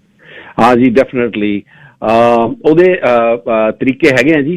ਜਿਵੇਂ ਹੁਣ ਤੁਹਾਡਾ ਸਮਾਂ ਨਹੀਂ ਮੈਂ ਜ਼ਿਆਦਾ ਲੈਣਾ। ਹੁਣ ਜਿਵੇਂ ਡੋਨਲਡ ਟਰੰਪ ਬਚ ਗਿਆ, ਪਰ ਉਹਦੇ ਉੱਪਰ ਹੁਣ ਸਿਵਲ ਐਕਸ਼ਨ ਸ਼ੁਰੂ ਹੋ ਗਏ ਆ, ਜਿਹਦਾ ਉਹਨਾਂ ਲੋਕਾਂ ਨੇ ਜਿਹੜੇ ਲੋਕਾਂ ਨਾਲ ਉਹਨੇ ਧੱਕੇਸ਼ਾਹੀ ਕੀਤੀ ਹੈ, ਜਿਹੜੀਆਂ ਜਨਾਨੀਆਂ ਦਾ ਬਲਾਤਕਾਰ ਕੀਤਾ, ਹੁਣ ਉਹਨਾਂ ਦੇ ਉਹਦੇ ਗਲੇ 'ਚ ਰੱਸਾ ਪਾਉਣਾ ਸ਼ੁਰੂ ਕਰਤਾ ਬਾਏ ਸਿਵਲ ਲਾਸੂਟਸ। ਪਰ ਡੈਫੀਨੇਟਲੀ ਆਪਾਂ ਇਹ ਕਰਾਂਗੇ। ਪਰ ਗਿਲ ਸਾਹਿਬ, ਮੇਰਾ ਇੱਕ ਸੁਨੇਹਾ ਸਾਰਿਆਂ ਤਾਈਂ ਮੈਂ ਜ਼ਰੂਰ ਪਹੁੰਚਦਾ ਕਰਨਾ ਚਾਹੁੰਦਾ ਵੀ ਤੁਸੀਂ ਆਪਣੀ ਤੇ ਆਪਣੇ ਪਰਿਵਾਰ ਦੀ ਜ਼ਿੰਦਗੀ ਹਮੇਸ਼ਾ, ਚਾਹੇ ਤੁਸੀਂ ਨਵੇਂ ਆਏ ਹੋ, ਚਾਹੇ ਤੁਹਾਨੂੰ ਇੱਥੇ ਰਹਿੰਦੇ 75 ਸਾਲ ਹੋ ਗਏ, ਕਾਨੂੰਨ ਦੇ ਦਾਇਰੇ 'ਚ ਰਹਿ ਕੇ ਇੰਨੀ ਵਧੀਆ ਬਤੀਤ ਕਰੋ ਤਾਂ ਕਿ ਤੁਹਾਨੂੰ ਕਿਸੇ ਵਕੀਲ, ਦਲੀਲ ਜਾਂ ਅਪੀਲ ਦੀ ਲੋੜ ਹੀ ਨਾ ਪਵੇ। ਧੰਨਵਾਦ ਜੀ, ਸ਼ੁਭ ਸ਼ਾਮ। 604 204 0600 ਨਵਕਿਰਨ ਪੱਤੀ, ਨੌਦੀਪ ਕੌਰ, ਬ੍ਰਿਜਮੋਹਨ, ਤਿੰਨਾਂ ਦੇ ਗੱਲਬਾਤ ਦੇ ਵਿੱਚੋਂ ਕੋਈ ਤੁਸੀਂ ਗੱਲ ਸਾਂਝੀ ਕਰਨੀ ਹੋਵੇ, ਉਹ ਤਾਂ ਮੈਂ ਆਪਣੇ ਸ਼ੋਅ 'ਚ ਕੋਈ ਕਾਲ ਤੁਹਾਨੂੰ ਕਹਿੰਦਾ ਨਹੀਂ, ਕੋਈ ਕਾਲ ਦਾ ਮਤਲਬ ਇਹ ਕੋਈ ਨਹੀਂ, ਫੋਨ ਕਰ ਲਓ। ਜਿੰਨੇ ਵੀ ਕਰੋਗੇ ਤਾਂ ਸਵਾਦ ਨਾਲ ਸਾਰੇ ਗੱਲ ਕਰੋਗੇ, ਵਿੱਚ ਕੰਮ ਨਵੇੜਨਾ ਨਹੀਂ ਆਪਾਂ। 604 204 0600 ਇਸ ਬਾਰੇ ਕੋਈ ਵੀ ਤੁਸੀਂ ਤਿੰਨੇ ਜਿਹੜੇ ਮੇਰੇ ਗੈਸਟ ਸੀ ਅੱਜ, ਉਹਨਾਂ ਦੇ ਬਾਰੇ ਜੇ ਗੱਲਬਾਤ ਕਰਨੀ ਹੋਵੇ, ਤੁਹਾਡੇ ਕੰਸਰਨ ਆਉਂਦੇ ਆ ਜੀ ਐਡਵਰਟਾਈਜ਼ਮੈਂਟ ਲਈ। ਇਹਨੂੰ ਹੁਣ ਮੈਂ ਮਾਣ ਕਹਿ ਦੇਵਾਂ ਜਾਂ ਇਸ ਨੂੰ ਮੈਂ ਤਰੱਕੀ ਕਹਿ ਦੇਵਾਂ ਜਾਂ ਸਥਾਪਤੀ ਕਹਿ ਦੇਵਾਂ, ਇਹ ਮੰਚ ਨੂੰ ਤੁਸੀਂ ਪਿਆਰ ਕਰਦੇ ਹੋ, ਫਿਰ ਜਿਹੜੇ ਸ਼ੋਅ ਦੇ ਵਿੱਚ ਤੁਸੀਂ ਤੇ ਉਹ ਕਰਦੇ ਹੋ, ਫਿਰ ਜਦ ਐਡਵਰਟਾਈਜ਼ਮੈਂਟ ਉੱਥੇ ਹੀ ਆਉਣੀ ਹੈ ਜੀ, ਫਿਰ ਪੜ੍ਹਨੀ ਪੈਂਦੀ ਹੈ। ਧੰਨਵਾਦ, ਮੈਂ ਤਾਂ ਦਿਲ ਦੀਆਂ ਗਹਿਰਾਈਆਂ ਤੋਂ ਕਰਦਾ। ਇਹ ਮੰਨ ਲਿਓ ਚਾਹੇ ਨਾ, ਇੱਕ ਹੋਸਟ ਦੀ ਸਥਾਪਤੀ ਹੈ ਜਿਹੜੀ, ਉਹ ਐਡਵਰਟਾਈਜ਼ਮੈਂਟ ਬਿਨਾਂ ਨਹੀਂ ਹੁੰਦੀ ਇਸ ਇੰਡਸਟਰੀ 'ਚ, ਇਹ ਸੱਚ ਹੈ। ਇਹ ਜਿਹੜਾ ਜੋਗੀਨਾਮਾ ਨੇੜਿਓਂ ਮੈਂ ਵੇਖਿਆ ਹੋਇਆ। ਤਾਂ ਹੁਣ ਆਪਾਂ ਇਹ ਆਪਣੇ ਮਨ ਦੀਆਂ ਗੱਲਾਂ, ਪੰਜਾਬ 2 ਵਰੇ ਹੋ ਗਏ, ਜਾ ਨਹੀਂ ਹੋਇਆ। ਵਕਤ ਨੇ ਇਹੋ ਜਿਹਾ ਗੇੜਾ ਦਿੱਤਾ। ਪਿਛਲੇ ਸਾਲ ਕੋਵਿਡ ਨੇ ਘੇਰ ਲਿਆ, ਐਤਕੀ ਫੇਰ ਘੇਰ ਲਏ। ਜਾਂ ਤਾਂ ਹਰ ਸਾਲ ਜਾਣ ਕਰਕੇ ਮਹਿਸੂਸ ਹੁੰਦਾ, ਇਉਂ ਲੱਗਦਾ ਵੀ ਜ਼ਿੰਦਗੀ ਉਹ ਬੁੱਝ ਗਈ ਯਾਰ। ਜੇ ਉੱਥੇ ਮਹੀਨਾ ਨਹੀਂ ਲੱਗਦਾ, ਰਾੜਾ ਜੇ ਨਾ ਲੱਗੇ ਬੱਕਰੇ ਨੂੰ, ਵਿਹੜੇ ਦੇ ਵਿੱਚ ਬਹਿ ਕੇ ਖੁੱਲੀ ਕੜਾਹੀ 'ਚ ਆਲੇ ਦੁਆਲੇ ਯਾਰ ਦੋਸਤ ਬੈਠੇ ਹੋਣ, ਗੱਲਾਂ ਬਾਤਾਂ ਕਰਨ, ਖੁਰਚਣਾ ਫਿਰੇ, ਫਿਰ ਜਦ ਤੱਕ ਗੱਲ ਕਾਹਨੂੰ ਬਣਦੀ ਹੈ। ਉਸ ਧਰਤ 'ਤੇ, ਉਸ ਜਗ੍ਹਾ 'ਤੇ ਉਹਦੀ ਆਬੋ ਹਵਾ, ਉੱਥੇ ਸਭ ਕੁਝ ਚਾਹੇ ਦੂਸ਼ਿਤ ਹੋ ਜਾਵੇ, ਕੱਖ ਨਾ ਰਹੇ, ਪਰ ਪੰਜਾਬ ਦਾ ਨਾਂ ਰਹੇ। ਪੰਜਾਬ ਨੇ ਵਸਣਾ ਗੁਰਾਂ ਦੇ ਨਾਂ 'ਤੇ ਹੈ। ਉੱਥੇ ਜਾ ਕੇ ਹੁਣ ਜਦ ਕਸ਼ੀਦਗੀ 'ਚ ਤੁਹਾਡੇ ਕਈ ਵਾਰ ਫੋਨ ਆਉਂਦੇ ਵੀ ਟਿਕਟਾਂ ਲਈ ਬੈਠੇ ਆ, ਵੀਜ਼ਾ ਲਈ ਬੈਠੇ ਆ, ਡਰ ਲੱਗਦਾ ਯਾਰ ਕਿਵੇਂ ਕਰੀਏ। ਕਈ ਦਾ ਵੀ ਡਰ ਡੁਰਨ ਵਾਲੀ ਗੱਲ ਕਿਹੜੀ ਆ, ਹੁਣ ਤਾਂ ਲਈ ਬੈਠੇ ਹੋ ਸਾਰਾ ਕੁਛ, ਚੜ੍ਹ ਜਾਓ, ਹੁਣ ਉੱਠ ਜਾਓ, ਕੁਛ ਨਹੀਂ ਹੁੰਦਾ 1 ਮਹੀਨੇ ਦੇ ਵਿੱਚ। ਬਹੁਤ ਕੁਝ ਆਪਣੇ ਵੇਖਿਆ ਹੀ ਬਦਲਿਆ ਉੱਥੇ 20 ਸਾਲਾਂ ਦੇ ਵਿੱਚ। ਸਫਾਈਆਂ ਦੀ ਗੱਲ, ਜਾਂ ਤੁਸੀਂ ਸ਼ਹਿਰਾਂ ਦੇ ਵਿੱਚ ਬਾਜ਼ਾਰਾਂ 'ਚ ਤੁਰੇ ਫਿਰਦੇ ਹੋ, ਡੰਗਰਾਂ ਪਸ਼ੂਆਂ ਦੀ ਗੱਲ, ਤੇ ਟੀ ਪੌਂ ਪਤਾ ਹੀ ਨਹੀਂ ਕੀ, ਤੰਦੂਰੀ ਢਿੱਡੀਏ ਪੁਲਸੀਏ ਦੇ ਕਿਤੇ ਗੇੜੇ ਚੜ੍ਹ ਗਏ। ਪਰ ਉੱਥੇ ਹੀ ਫਿਰ ਹੁਣ ਸ਼੍ਰੀ ਦਰਬਾਰ ਸਾਹਿਬ ਨਹੀਂ ਨਾ ਕਿਤੇ ਬਣਾ ਸਕਦੇ ਦੁਨੀਆ 'ਚ ਆਪਾਂ, ਉਹ ਉੱਥੇ ਹੀ ਬਣਨਾ। ਤਰਨ ਤਾਰਨ ਸਾਹਿਬ, ਖਡੂਰ ਸਾਹਿਬ, ਗੋਇੰਦਵਾਲ ਸਾਹਿਬ, ਬੀੜ ਬਾਬੇ ਬੁੱਢੇ ਦੀ, ਮੁਕਤਸਰ ਸਾਹਿਬ, ਅਨੰਦਪੁਰ ਸਾਹਿਬ, ਅਤੇ ਗੁਰੂਆਂ ਦੀ ਧਰਤੀ ਰੋਪੜ ਸਾਰੀ, ਉਹਨਾਂ ਨੂੰ ਹੁਣ ਕਿੱਥੋਂ ਉਹ ਬਦਲ ਲਿਆਈਏ। ਹਲੇ ਵੀ ਅਕਾਲ ਦੇ ਬੋਲ ਗੂੰਜਦੇ ਆ, ਹਲੇ ਵੀ ਬਾਜ ਅਡਾਰੀਆਂ ਭਰਦੇ ਆ, ਹਲੇ ਵੀ ਅਨੰਦਪੁਰ ਸਾਹਿਬ ਦੀ ਸਰਹੰਗ ਮਿੱਟੀ ਦੇ ਵਿੱਚ ਜਾ ਕੇ, ਜਿੱਥੇ ਮੌਲਿਆ 10ਵੇਂ ਪਾਤਸ਼ਾਹ, ਜਿੱਥੇ ਚੜ੍ਹਦੀ ਕਲਾ 'ਚ ਹੋਇਆ, ਜਿੱਥੇ ਸੁਲਤਾਨ ਘੋੜਿਆਂ ਦੇ ਕੋਲ ਦੀ ਲੰਘਦੇ, ਘੋੜੇ ਹਿਣਕਦੇ ਵੀ ਆ ਜਾ ਦੇ ਸਵਾਰੀ, ਚੜ੍ਹ ਜਾ ਕੇ ਨਾ ਗੇੜਾ ਦੇ ਕੇ, ਉਸ ਜਗ੍ਹਾ ਨੂੰ ਕਿੱਥੋਂ ਅਸੀਂ ਪਰਾਂ ਕਰ ਦਈਏ। ਉਹ ਦੱਬ ਤੇ, ਉਹ ਤੋੜ ਤੇ, ਸੰਗਮਰਮਰ ਥੱਲੇ ਸਾਰਾ ਕੁਛ ਕਰਤਾ, ਪਰ ਉੱਥੋਂ ਮਹਿਕ ਨਹੀਂ ਜਾਣੀ। ਮਹਿਸੂਸ ਕਰਨ ਦੀ ਗੱਲ ਹੈ। 10 ਪਾਤਸ਼ਾਹਾਂ ਦਾ ਜਿਹੜਾ ਇਤਿਹਾਸ ਹੈ, ਪਲੀਜ਼ ਮੈਂ ਬੇਨਤੀ ਕਰਦਾ, ਸਹਿਜੇ ਰਸਚਿਓ ਖਾਲਸਾ, ਜਾਂ ਤਾਂ ਲੈ ਆਇਓ ਪ੍ਰੋਫੈਸਰ ਮਹਿਬੂਬ ਦੀ, ਨਹੀਂ ਤਾਂ ਪ੍ਰਿੰਸੀਪਲ ਸਤਵੀਰ ਸਿੰਘ ਦੀ ਸਾਡਾ ਇਤਿਹਾਸ ਪੜ੍ਹ ਕੇ ਤਾਂ ਪਤਾ ਤਾਂ ਲੱਗੇ ਵੀ ਅਸੀਂ ਕੌਣ ਸੀ। ਅਸੀਂ ਤਾਂ ਭੁੱਲ ਗਏ ਯਾਰ, ਸਾਨੂੰ ਤਾਂ 4 ਪੀੜ੍ਹੀਆਂ ਨਹੀਂ ਪਤਾ, ਪੜਦਾਦੇ ਦਾ ਨਾਂ ਨਹੀਂ ਪਤਾ ਹੋਣਾ, ਦਾਦੇ ਦਾ ਤੱਕ ਹੀ ਆਪਾਂ ਚਲੇ ਗਏ। ਹਾਂ, ਸੋ ਚੜ੍ਹਦੀ ਕਲਾ ਦੇ ਵਿੱਚ ਰਹਿਣ ਦੀ ਲੋੜ ਹੈ। ਜ਼ਿੰਦਗੀ ਦੇ ਵਿੱਚ ਦੁੱਖ ਸੁੱਖ ਤਾਂ ਇਉਂ ਹੀ ਰਹਿਣੇ ਆ ਮਿੱਤਰਾ, ਇੱਥੇ 5 ਪਾਂਜੇ ਨਹੀਂ ਪੂਰੇ ਹੋਣੇ। ਜ਼ਿੰਦਗੀ ਦਾ ਜਿਹੜਾ ਦਿਨ ਲੰਘ ਗਿਆ ਮੁੜ ਕੇ ਨਹੀਂ ਆਉਣਾ। ਇਹ ਜੰਕਸ਼ਨ ਰੇਲਾਂ ਦਾ, ਇੱਥੇ ਆ ਜਾਣੇ ਆ, ਗੱਡੀ ਚਲੇ ਜਾਣੀ ਹੈ। ਵਧੀਆ ਤਰੀਕੇ ਨਾਲ ਆਪਾਂ ਇਹਨੂੰ ਬਤੀਤ ਕਰੀਏ। ਵੱਧ ਪੈਸਿਆਂ ਦੀ ਲੋੜ ਨਹੀਂ ਵਧੀਆ ਜ਼ਿੰਦਗੀ ਬਤੀਤ ਕਰਨ ਨੂੰ। ਇਹ ਵੀ ਤੁਸੀਂ ਮੇਰੀ ਸੁਣ ਲਿਓ ਗੱਲ, ਕੁਝ ਨਹੀਂ ਹੈ। ਜੀਰੋ ਵਾਲੇ ਇੱਥੇ ਤੁਰੇ ਫਿਰਦੇ ਆ, ਲੱਤਾਂ ਘੁੰਮ ਗਈਆਂ ਜਿਵੇਂ ਨਰਮ ਬੈਠ ਕੇ ਨੂੰ ਰੇਤੇ 'ਚ ਤੋੜਦੇ ਆ। ਪਤਾ ਨਹੀਂ ਅੱਧੀ ਕੌਫੀ ਢੱਗੇ ਤੇ ਝੱਗੇ ਤੇ ਡੁੱਲੀ ਹੁੰਦੀ ਹੈ, ਕਿਉਂਕਿ ਰੋਟੀ ਖਾਂਦੇ ਫੋਨ ਕਰਦੇ ਆ, ਗਊਂ ਗਊਂ ਗਊਂ ਕਰਕੇ ਜਦ ਦੱਸਦੇ ਆ ਬਾਹਰ, ਉਹ ਉੱਥੇ ਆਇਆ ਨਹੀਂ, ਉਹ ਇੱਥੇ ਆ ਨਹੀਂ, ਫਰੇਮਰ ਆਇਆ, ਉਹ ਲਾਊਟਾਂ ਤੇ ਬੰਦਾ ਨਹੀਂ ਆਇਆ, ਤੇ ਆਹ ਨਹੀਂ ਹੋਇਆ, ਤੇ ਕੁਛ ਨਹੀਂ ਹੈ। ਐਂਡ ਆਫ ਦਾ ਡੇ ਹੱਥ ਨੇ ਗੱਲ ਉਹ ਆ ਵੀ ਜਿਹੜੀ ਦਿਹਾੜੀ 'ਚ ਸਮਾਂ ਬਤੀਤ ਵਧੀਆ ਹੋ ਗਿਆ, ਉਹਦੀ ਹੋਈ ਚੜ੍ਹਦੀ ਕਲਾ।